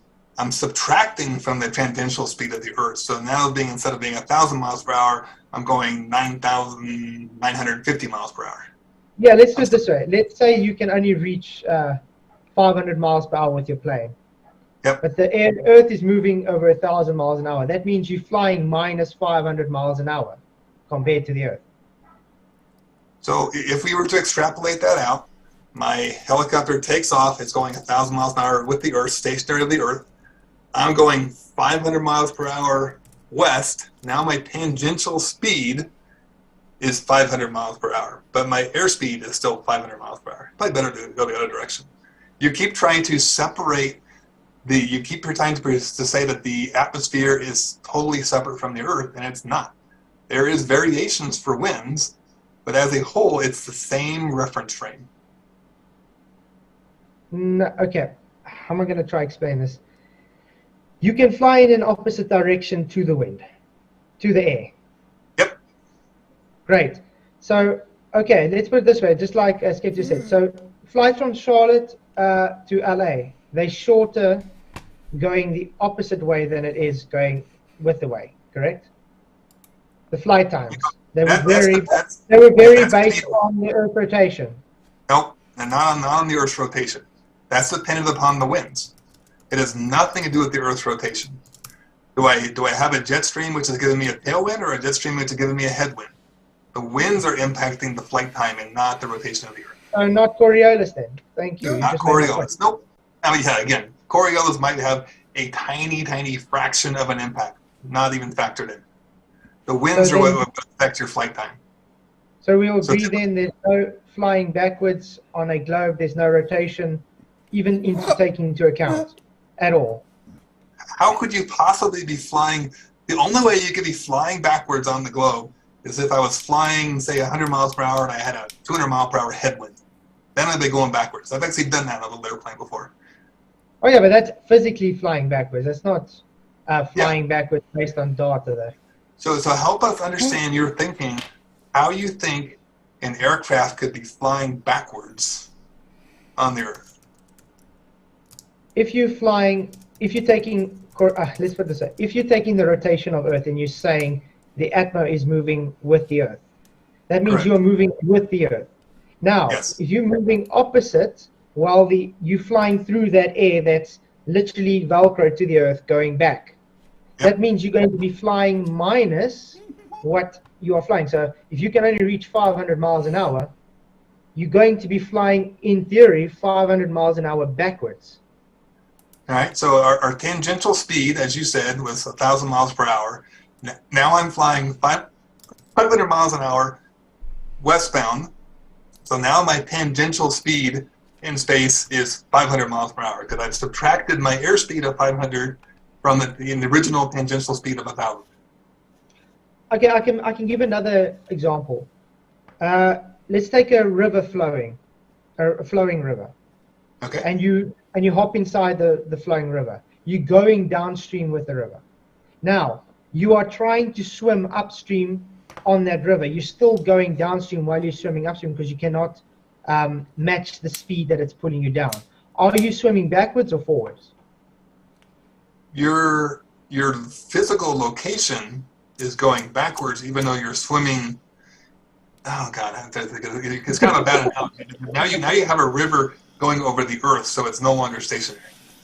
If you could only swim at 5 miles per hour, but the water's going 20 miles an hour, now you're going 15 miles per hour backwards. You're swimming backwards actually while you're trying to go forward. The correct analogy for the Earth is if I have a 50 mile per hour headwind, I mean, say 100 mile per hour headwind, but I can only fly 50 miles per hour, I'm going 50 miles an hour backwards. But the wind is different from the tangential speed of the Earth, because now you're varying the atmosphere. So then you would agree that you guys don't actually take any rotation of Earth into account when you do flights? No, we don't. So stationary then? No. So flights. No, you just made it incorrect. I said we don't have to factor it in because wind makes a bigger impact to us than the rotation of the Earth. The rotation of the Earth has to the actual filing of the airplane. The avionics, the inertial navigation system built in the airlines, does compensate for it. Excuse me, I think it's right. Okay, then how can we work out? Let's say the Earth is rotating east to west, and you're flying south to north. Correct? Yep. Are you moving? Are you moving with the Earth, east to west, while you're flying north? So you're flying sideways, in other words. So you're drifting sideways while you're flying north. Again, to the absolute tiny extent that Coriolis would affect an airplane, yes. But we're talking, inches per mile. It's not. And I think Wolfie actually did a video on that once, analyzing a north to south flight, and it was an absolute tiny amount of impact. Again, winds made a bigger impact than Coriolis. Okay, and then the thing I wanted to ask, like I asked Wolfie that I would like him to present, is I asked him to do a compass, so-called little challenge. Okay. I don't know if he told you about it before. He mentioned you had brought up once, like trying to use a compass inside the airplane. Yeah, but we know compasses aren't, don't really work inside a cockpit and stuff because of all the instrumentation. We get that, Yeah. correct? Yeah, and But that's actually why the actual, especially electronic compasses, modern compasses, the electronic compasses we're using in the airplane, like in the plane I fly, they put the compass, the electronic compass, way out on the tip of the wing to get it far away from the electronics to avoid interference. Even our magnetic compasses that you'll kind of find on that held up in the instrument panel, there's a little correction card, and they actually have to take the airplane out to what we call the compass circle, and they will point the airplane in each different direction and mark, okay, when you're facing north, the compass is erred by 2 degrees to the left. And because it factors in the interference from everything in the cockpit, and you have to make an adjustment for that. And luckily, all our modern avionics, they automatically adjust for it. But yeah, it's old school. When I learned how to fly, you had to make adjustments for compass errors based on the interference from stuff in the cockpit. So yeah, like I was asking him for the circle challenge, I wanted to take a compass. In the cockpit, it doesn't have to be showing any accuracy at all. If you're making a bank, would that compass show a deviation on the compass? It doesn't have to be accurate, it's just to show it is changing based on magnetics, correct? Let me show you. There is an acronym, ANBS. NBS. CRE acronym aviation. 1 second. I think you'll actually find this interesting. Because it's something that we have to factor in. Where is it? Here we go. And if you don't mind, I'm going to share my screen again real fast. So there's an acronym that we use called ANDS. Oh yeah. So it's basically acceleration. I think ANDS, acceleration north, acceleration south. So as we're flying along here, if I'm going from east to west and I accelerate the airplane, the compass, God, it's been so long that I've looked at this, but the compass is actually going to swing one direction because it's basically grabbing the magnetic pole and actually pulling it the other direction. So these are things, if we were flying by compass, and we never do this anymore, the compass is there as a backup to the backup to the backup. But we have to make compensations for this. When we're learning how to fly instruments, we have to do this because as we're flying along, we've got foggles on over our eyes. They're basically kind of like blinders, so we can only see the instruments. We can't see outside. We actually have to do this. And you'll see as you punch the throttle, that compass will swing north, and you're going to have to let it stabilize for a few seconds before you actually get your actual heading. If I decelerate, it'll swing back to the south. It's kind of the same thing you mentioned about turns. So if I'm going north and I start turning right, it'll start swinging the opposite direction for a couple of seconds so it finally catches up. And that's something that he would see. Correct. So if my challenge was to Wolfie was exactly that. Because on his instrumentation, it shows he's taking a bank. But you can't really see you taking a bank because, I mean, you're traveling such a distance, it still looks straight. So what would happen is as soon as I start banking hang on, I'll explain to you real quick.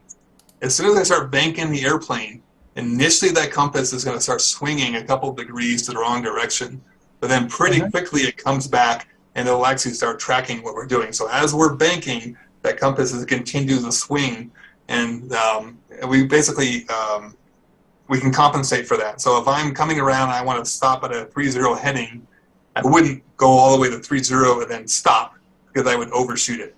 So I'd get to maybe a 2-8 heading and then take out my bank and I'll settle down at 3. So yes, as we're turning, that compass is going to be swinging, but we have to acknowledge the errors that we're going to get because the compass is not a very precision device. Yeah, but I'm like I was saying, the compass will point out if you are banking or not.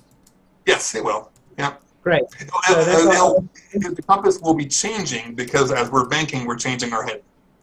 Yeah, great.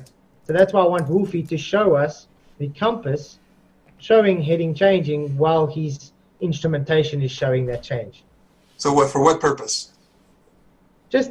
I just want him to do it, then I can explain it. But I literally want him to do this demonstration first. I mean, it's something I can show you as well. I mean, I could even show you in voice. Yeah. Yeah, you can probably do as well because you say you also fly. Yeah. So would you I can tell you that. Yeah. That is what's going to happen. Is as you start your turn, it's going to initially swing a couple degrees the opposite direction until it catches up. And as you're turning and your heading's changing, the compass is going to follow you, and it's going to be changing as well. Yeah, because I mean, before you take off, you obviously already set your magnetic north, correct, to the gyro. Correct. Yeah, that's why it gives that discrepancy. Yeah. And that's something we have to do in flight. Heading. Again, these are kind of old school instruments because our modern technology is much better than this. Here's that's a digital one. I don't want a digital one. I want an old analog one. Yeah, the analog works with air pressure, correct? Where it blows the... No, not the heading indicator. You're thinking about the altimeter. No, but I'm saying it spins the gyro with air pressure. Yeah. Or does this just lock it into place onto the north? Yeah. So here's our attitude indicator gyro. When you fire up the airplane, the gyro is once it kind of settles down, it's going to be pointing in whatever direction they got shut down at. So we take the compass heading, what's on the compass, and typically we'll do this before we take off. So we're on the ground and we're steady. And we'll use this little adjuster here to make the heading indicator match what the compass is. So as we're flying along, we're using the attitude indicator because I got to keep saying the wrong term. The heading indicator, because the heading indicator doesn't bounce around like the compass does. We hit turbulence, the compass is bouncing all over the place. But the heading indicator won't do that. But occasionally, about once an hour, we have to kind of go back up, compare the compass against the heading indicator because we'll get precession. And that could be caused by multiple things, sometimes a little bit of friction inside of it. But about once an hour, we had to go tweak that heading indicator to match up with the compass again.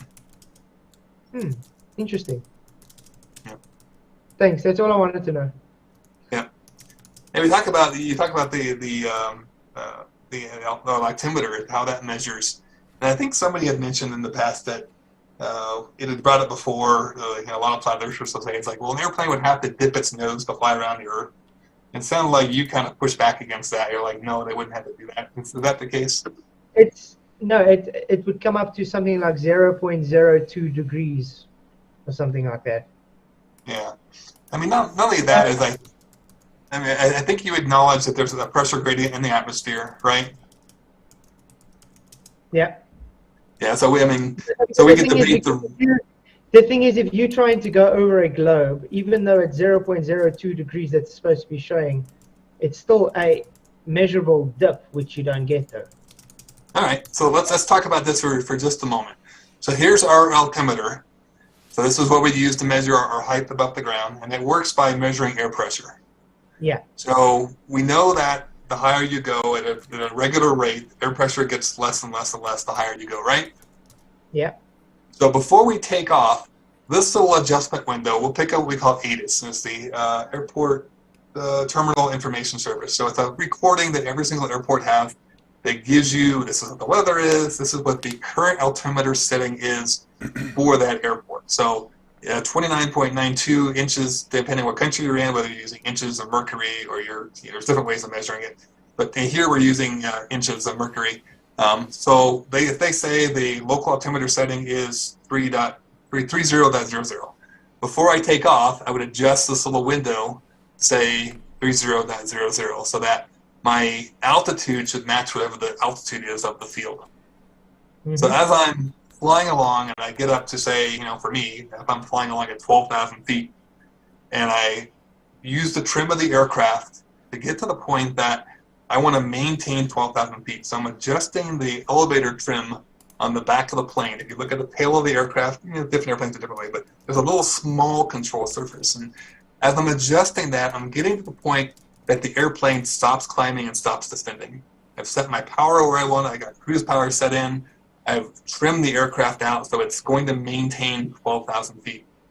But I'm not trimming the aircraft to a setting on this altimeter. There's absolutely no physical connection between the altimeter and the aircraft itself. So the altimeter is sort of like a barometer. Exactly what it is. That's exactly what it is. That's a barometer that shows you a height above your altitude. So I've trimmed the aircraft to maintain 12,000 feet, but what I've trimmed it for is to maintain the pressure outside, which happens to correlate with 12,000 feet. So given the amount of power I have and have trimmed the airplane is going to maintain 12,000 feet. So as I'm flying along, if I'm looking at, I'm going to draw here. Here's my, wish I need something round. Here's the globe. 12,000 feet. Again, I'm taking away variations for weather because this will get a lot more complex. But say there's no weather changes. 12,000 feet above the ground is basically following the curvature of the Earth, right? If there's no weather changes. So you're stating 12,000 feet shows 12,000 feet your whole duration that you're staying 12,000 feet. So again, we're taking away any variations for weather because weather changes. Yeah, so there's no adjustments. Let's just say you fly 6 hours of 12,000 feet. Weather's perfect. It doesn't show any alterations in that 6-hour flight. No, if there was no change in ambient air pressure, the airplane is going to stay right at 12,000 feet. One of the really cool drills that we do in training is we would get the aircraft up at 12,000 feet, get it steady, and then we would purposely, without changing anything else, we would leave the trim alone, we'd leave the throttle alone, we would bump the controls forward and drop 100 feet, and then let go. And then we would sit there and watch, and the airplane would naturally bring itself back up to 12,000 feet because that's what we trimmed it for. So as you're going across the Earth, if you've trimmed it for that particular pressure level, it's going to maintain that pressure level all by itself because that's what it's trimmed for. Now, what happens if we fly through a weather system? So say we go from a high pressure system to a low pressure system. So we've trimmed it, so I'm going to pull a number out of my butt here. Say I've trimmed it to maintain 24 inches of pressure that correlates with 12,000 feet. So I go from a high pressure area to a low pressure area. So now where I was at this particular altitude matching up a bit, if I go in a lower pressure, maybe I'll get this backwards here, the actual altitude above the ground is going to adjust because now the airplane's got to readjust itself to find 24 inches in the new pressure gradient. So that's why we wouldn't say that, I'm going to set this and I'm going to forget it for the next 5 hours because going from, if I fly 20 miles away, the air pressure is going to change. Yeah. So that's why it's working. So you guys are using barometric pressure to keep your altitudes? Absolutely. And if we get above, now I never do this because I'm a little airplane. In the U.S., I know some countries do a little bit, but all aircraft above 18,000 feet all set their altimeter settings to 29.92. Because if you can imagine if they had an aircraft take off from L.A. and their initial setting was 29.92, but then the other guy took off from Denver and he set his to 30.92, and they're flying along at each other, they're using different references. So the ATC wants this guy flying at 30,000 feet, and they want this guy flying at 29,000 feet, but this guy's altimeter is wrong. He's actually down here, and they're going to hit each other. So once you get above 18,000 feet, everybody sets the altimeters to the exact same setting so they're using the same reference. I just want to find out, so if a storm's brewing up, does it change the temperature and thus change the pressure? Yep. And that's why when we're coming in the land, as we're approaching our effects, it's kind of along the way too, they'll do the same thing. Say I'm flying along and I'm transferring from different air traffic control centers. When they transfer from Denver Center to LA Center, they'll say, yeah, welcome, airline flight 1234. Current altimeter is 3001. So they'll give you updates along the way so you can adjust your altimeter as you're flying across the country to be as accurate as you can be. And that's one of the last things we do before we land is we'll adjust the altimeter to the local airport setting. Because if I took an example, I'm coming in, I'm flying in the clouds, I can't see the ground. If I don't adjust the altimeter, let's say I've got it set to 1 inch too high. So I have it's the actual is 29.92, but I've got it under 30.92. Now I'm flying 1,000 feet lower than I think I am, and I'm going to run into a mountain and crash and die. So this altimeter setting is really important when we're close to the ground, because if it's wrong, my actual height above the ground is wrong. Yeah, exactly. Yeah, because it works on barometric pressure. Yep. So yeah. And we've got cross checks now. I mean, with GPS, I can cross check what the altimeter is showing against the GPS detected altitude. So if I think there's something wrong, if I lost my pitot-static system, which is what's controlling the altimeter, I can go over and use GPS absolute altitude. It's just not quite as precise. Okay, then I just want to find out. So if you spin the gyro up to keep your rigid plane, Yep. Does it coincide fully with this with the altimeter? So if you're flying, like we said, the 5 hours, it's not going to show any change in that plane of reference because of the gyro. So what I'm going to show you here real quick, there's no physical connection between the attitude indicator and the yeah, obviously not. But for gyros, just to keep so you're flying rigid in space. You're keeping a level flight. Yeah. But I mean, would it change? Would it show a change based because if your altimeter, so they're having the same type of readings. If you're flying 12,000 feet, your gyro is still going to show you flying level at 12,000 feet, correct? Yeah. So all the gyro is showing you is what is your plane doing in reference to the Earth. So it's got nothing to do with altitude. What is the aircraft doing in relation to the Earth? What this is showing here, this is a mechanical gyro.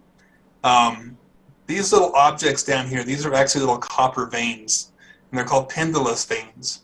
So as we're flying along, because again, another Flerfs, they'll say, well, as the airplane's flying along, that gyro is going to start dipping and dipping and dipping and dipping because it was set at your takeoff location. And what these pendulous veins do is as you're flying along, in reference to reference to gravity, whether you believe it or not, whatever you want to use for gravity, if the gyro starts getting off plumb from the Earth, these little veins open up and it uses air pressure to straighten the gyro back up again. So this is constantly happening that these little veins are adjusting to keep the gyro upright in relation to the Earth itself. So it's an auto-adjusting instrument. It's keeping it spinning so it can keep that rigid in space spin. I mean, because you actually set the gyro up before you take off, correct? Correct. And there's a couple of multiple ways. It could be electrically powered or it could be vacuum powered. We got two different ways of doing it, but they essentially work the same. But they built in adjustments, and there's different ways of doing it. But this one particular one uses pendulous veins. So if the gyro starts tilting too far off in relation to the Earth, those pendulous veins will open up and correct it to keep it upright. Yeah, but that's what I'm saying. Because you're on the ground now. Let's say you're sitting on the runway. You set up your magnetic north. You set up your gyro spinning. You set up everything ultimately. Now you're taking off. So now you get to your preferred altitude. Now you're trying to fly level. Does the gyroscope still show the same level horizontal than it was when you were on the runway? Yes. So disconnect, the gyro is showing me my relation to where I'm at on the Earth at that point in time, so not from where I was at when I took off. So it's parallel then to when you set the gyro? Not parallel, because we're going over the curvature here. The gyro sets a horizontal, correct? So you know what your rigid in space is at level. Level is the horizontal. The gyro is going to show me what is my attitude in relation to the Earth at where I'm at over the Earth, not where I took off from. Yeah, that's just when you're sitting you're sitting still. You spun the gyro up now on the runway. Your plane is sitting horizontal, correct? It's sitting still. It's not moving at all. Great. So it's set up that baseline of horizontal. Now you are going up in the air. It's supposed to keep that same horizontal no matter your altitude. So in other words, parallel to where you took off. How would I explain this again? The gyro is not showing you, I'm going to go a little slower here. The gyro is not showing you relation to where you were when you took off. No, the gyro is showing you your relation space to the Earth, where you're at over the Earth at that point in time. Yeah, and it doesn't rotate. It keeps staying horizontal. No, when you're flying level, it stays horizontal because it's what tells your plane you're flying horizontal.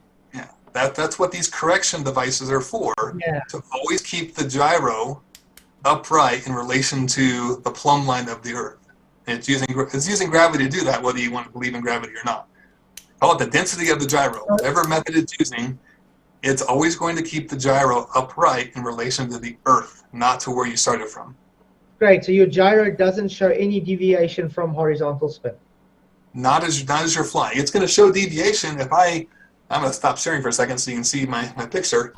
So I'm flying along. Oops, come on. Here we go.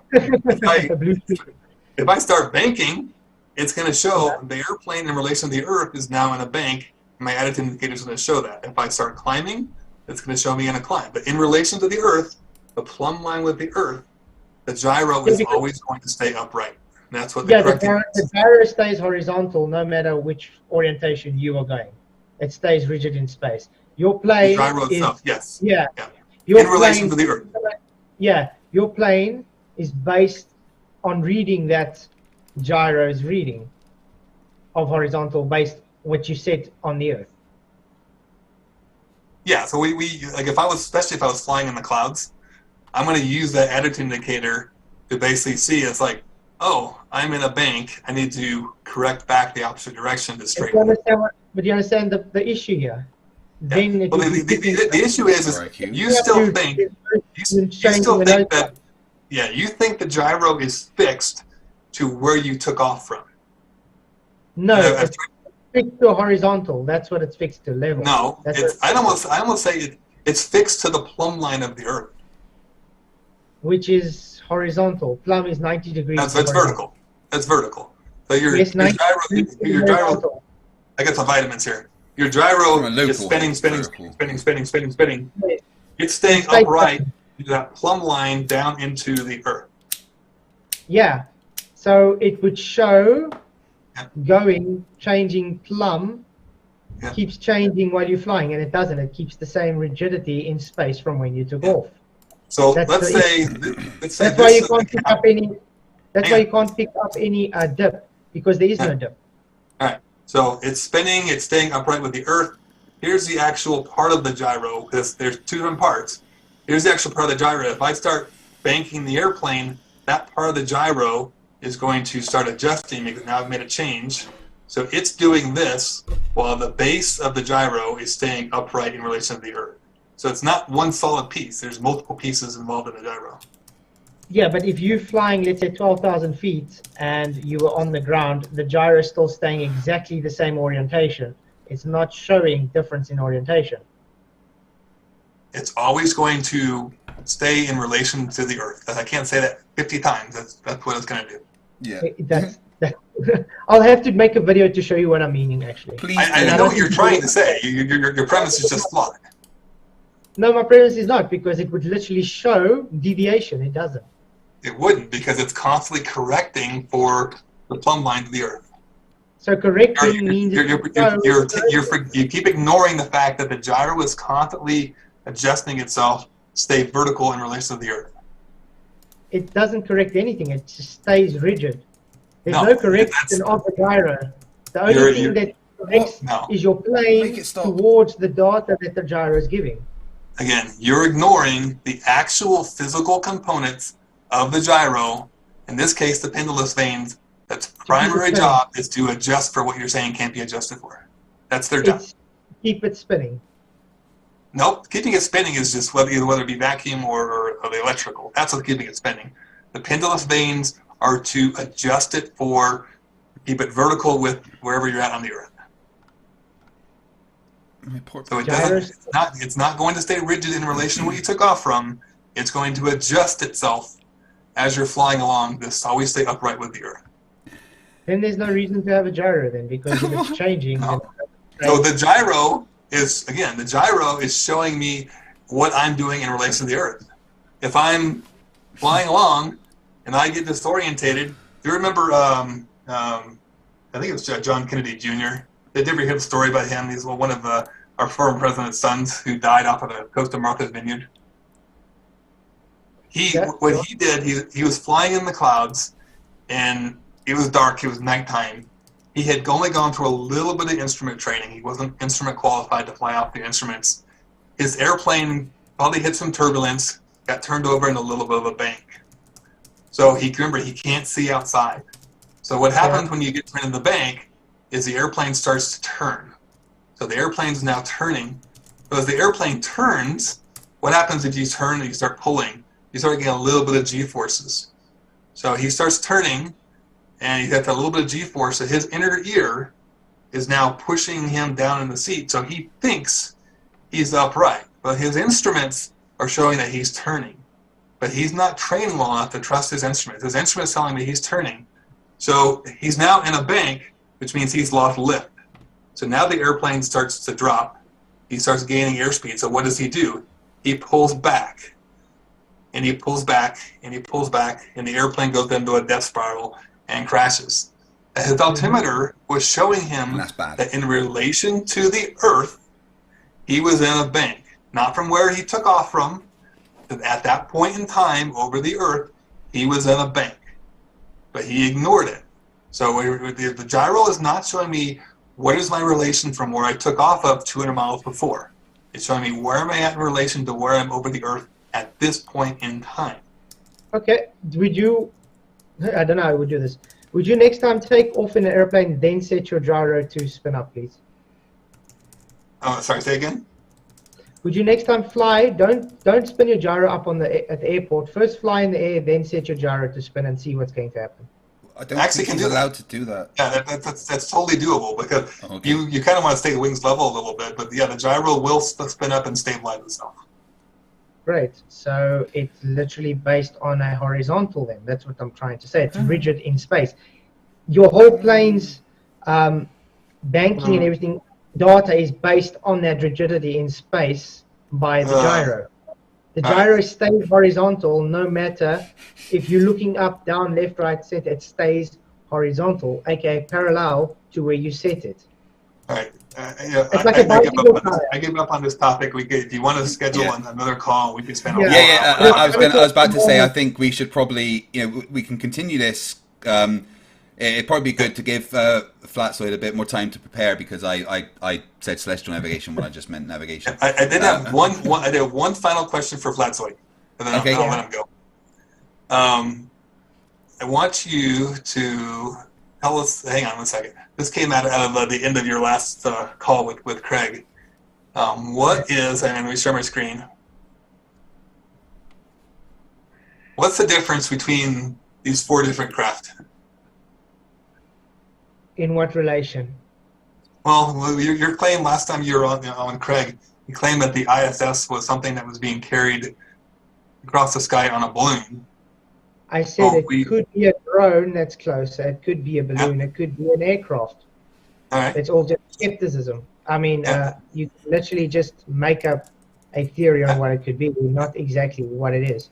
But I do know it cannot be claimed to where they're saying it is, because it would violate the natural law of thermodynamics. So if you're willing, I would love to have a debate with you just on this particular topic. I would love to do that. But if you look at it, the ISS from, I've done it myself. Hundreds of people have actually filmed it going across the sky. First of all, you can see there's no balloon. Second of all, you can see it's unaerodynamic as hell. There's Yeah, well, no way it's it could be high up. flying along by itself at the speeds it's flying at. This Oh. balloon here also isn't aerodynamic because there's hardly any air up there. Yeah, it took it 4 days to move across the country. The ISS And? circles the Earth every 90 minutes. Again, like I said, the ISS doesn't necessarily have to be a balloon. You don't even see a balloon there. Yeah. So let's if you want to, if you're willing, Yeah, we I'd can, love to we can speak talk with on you in this the future. sometime if you want to. We can No, talk that on would be a fun one. But Yeah. I don't want to keep you. Yeah. Yeah. Okay. Ooh, Yeah, let's it definitely is 1 arrange. a.m. in the morning. Yeah, let's definitely arrange another call. Flatzoid, just before you go, I've got a couple of questions from the chat or comments that if you want to respond to, you can. Alison says for $5, Flatzoid, is there a functional flat Earth base map that doesn't contain any distortions? No, there's no globe either, so it doesn't matter. Right, okay. You and I need to talk about that specifically. Okay. Did you do... Alison again says for $5, Flatzoid, Mercator also pulls from WGS84, then projects it onto a flat surface because WGS84 is a geoid. Which is based on surveying, because what they do with the WGS84 is they take planar surveying and then they go with considerations of an ellipsoid, hence the GWS84. Oh, wow. Every surveyor in the world just started crying. That's what geodetic surveying is about, the consideration of the ellipsoid, GSW84. It's a consideration of the geoid after planar surveying. And PhD Tony for $10 Australian says that seismic energy radiates from focus to antipode and back again over multiple circuits of Earth, which is completely incompatible with any flat Earth. Ditto for atmospheric pressure waves. Earth is not flat. What do you say to that? I don't know what to say there. I don't really make a comment. I don't make claims about that, so okay. Well, it's I'd like more you to the... prove it, though. I'd like you to prove it, though, instead of just making a statement. Oh, he has proven it on his channel many times. Would you send me the link? Yeah, well, just go to PhD Tony, but I'll send you the link as well. Yes, you don't need. Oh, okay. He's the only Never real mind. person in the chat. Then I know he's debunking himself because that's all the guy does. But anyway, next. Oh god, that's also painful. Anyway, yeah, Flatzoid, we will get you back for another chat. Thank you very much. Also, yeah, your suggestion you gave me on Discord, I'm definitely up for that. Sounds fun. That would be great. Yeah. Hello to everyone on your side. Thank you for having me on, and I'll speak to you soon, bud. Yeah, thank you very much, and thank you for inviting me. Thank you, Robert. It was actually a pleasant discussion with you, mate. Yeah, I thought Definitely that was funny. I absolutely hate when you have debates where people are screaming and yelling. That's pointless. So Yeah, leave those to I me. enjoyed it. It was fun. All right, see you later, Flatzoid. Sure. Thank you very much, guys. Bye. Enjoy the rest of your evening or day or wherever you guys are. See you later. Oh wow, Robert, you did well there. I'm sorry as well because I said celestial navigation instead of navigation, but you know, Either way, he would have failed. Flat earthers never prepare anyway, so you know there is that. Well, I mean, he didn't even prepare for celestial navigation. It was like it'd be one thing if he prepared for one topic, but he told us in the chat before we even started. It's like, yeah, I didn't prepare at all for this, and yeah, I was really hoping he would have prepared. It would have made it more interesting. Flat earthers don't really prepare because that means presenting evidence, which you know, flat earthers don't have. Yeah, but I love the fact he went from the fact that Gleason's was accurate as it is to, oh no, it's distorted and you have to use this ruler. It's accurate data but not a picture. What? But the picture's based on the data. And when he kept saying that the globe isn't accurate, like there's distortions on the globe. Like, it's just not true. There is. It used to be. But now we've got highly accurate globe models. Yeah, certainly not with modern surveying methods and you know, satellite imagery and, you know, it's exactly accurate. And I know that as a sailor. I've checked those bloody distances. They work. Oh, yeah. You know? The same thing as a pilot. I mean, if the flat Earth were true, I mean, it would be airplanes landing in the ocean all the time because they'd be running out of fuel. It's like, but yeah, his excuse, and you know he won't go. Even though I challenged him to make a video where he actually does measure this to the Gleason, you know he won't do it because it's impossible. Well, I think he may try because Flatzoid is very top left, and he will possibly think he's done it. And he does put out a lot of videos trying to prove his points that we go back to Toon's law of Flerf, that whenever they do that they do the opposite. But they do try, bless them. And Flatzoid is definitely a trier. I saw this video he did, I don't know how long ago it was, but he literally filmed an airliner going across the sky and said, look, it's not adjusting for the curve of the Earth. I was just like, that was the whole video. It was just 60 seconds of an airplane going across the sky and saying, look, it's not adjusting. Yeah. No. All right, Robert, any final thoughts before I read Super Chats and shut this down for the night? No, it was fun. Well, thanks everybody for being there. No worries. I appreciate you coming on and taking the time to destroy a flatty. It's always fun. So thank you very much, bud, and I will speak to you soon. All right, sounds good. See ya. Catch you later. Bye. Well, that was good. I enjoyed it because I didn't have to do very much apart from try and be fucking quiet, which was quite hard.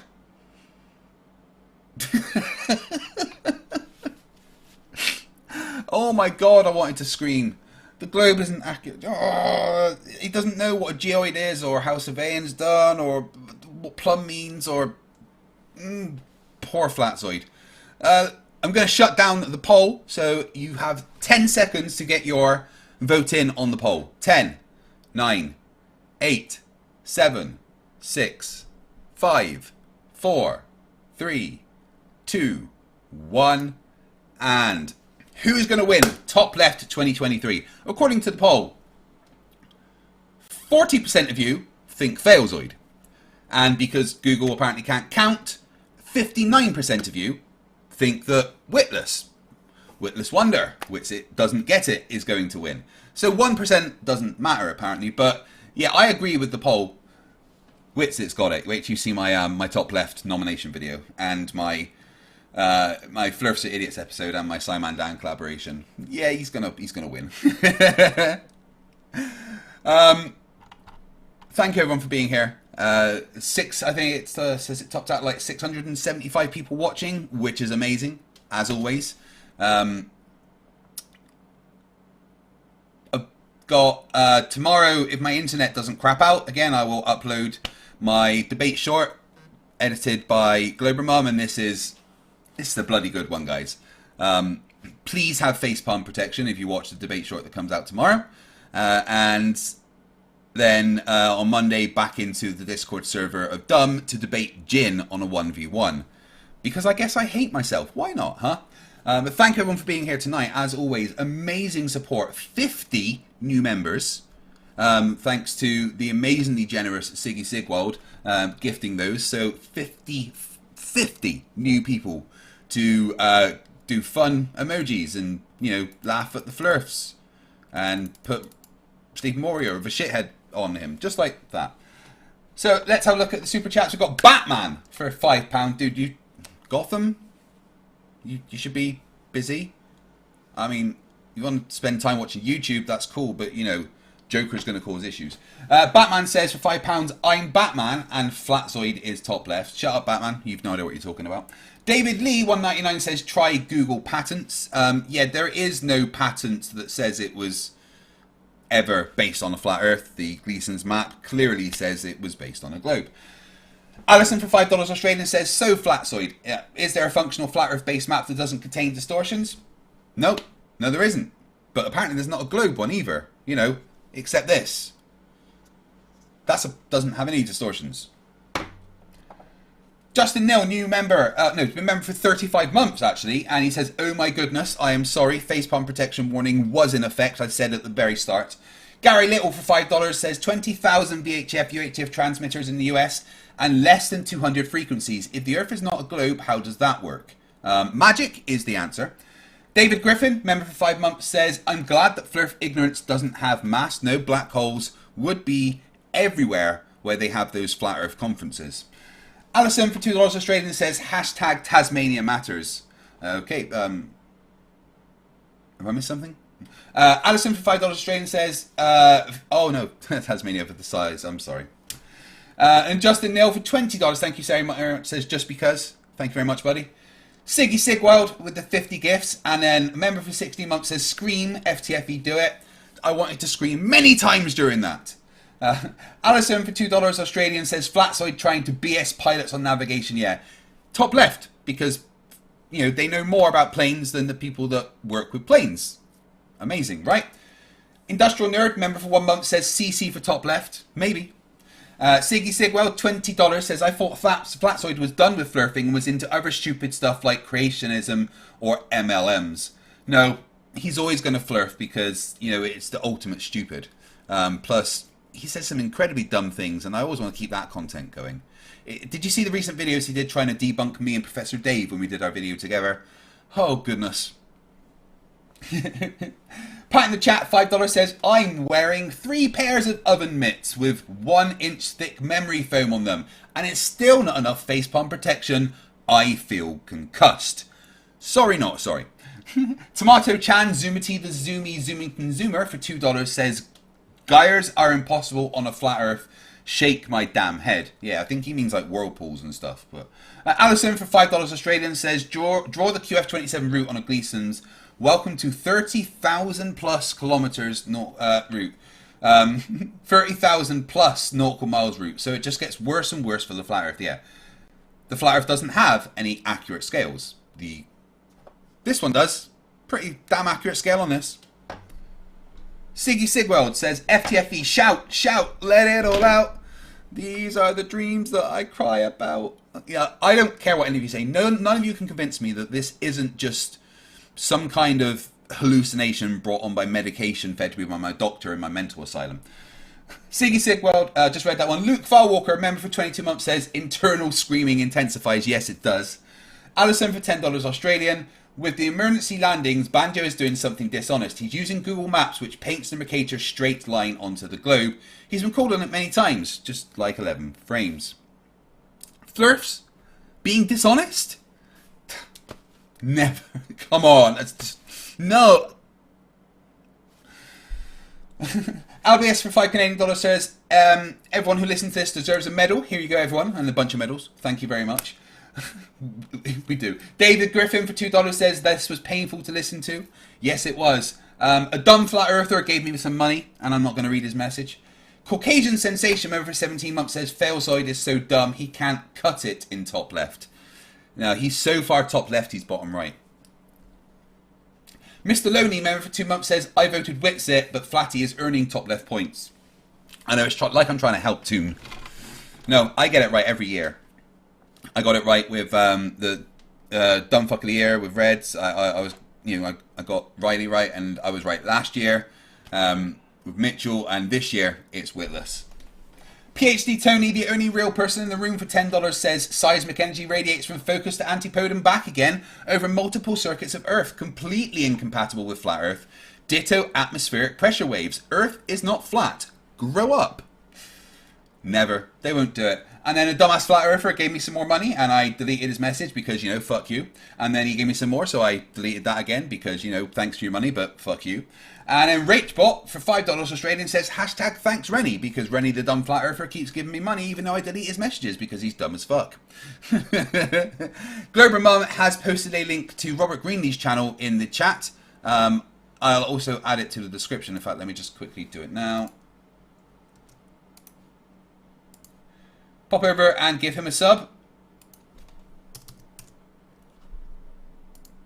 There we go, it's in the description. Thank you everyone for watching, it means the world. Come back tomorrow for Glober Mum's debate short with me and Som.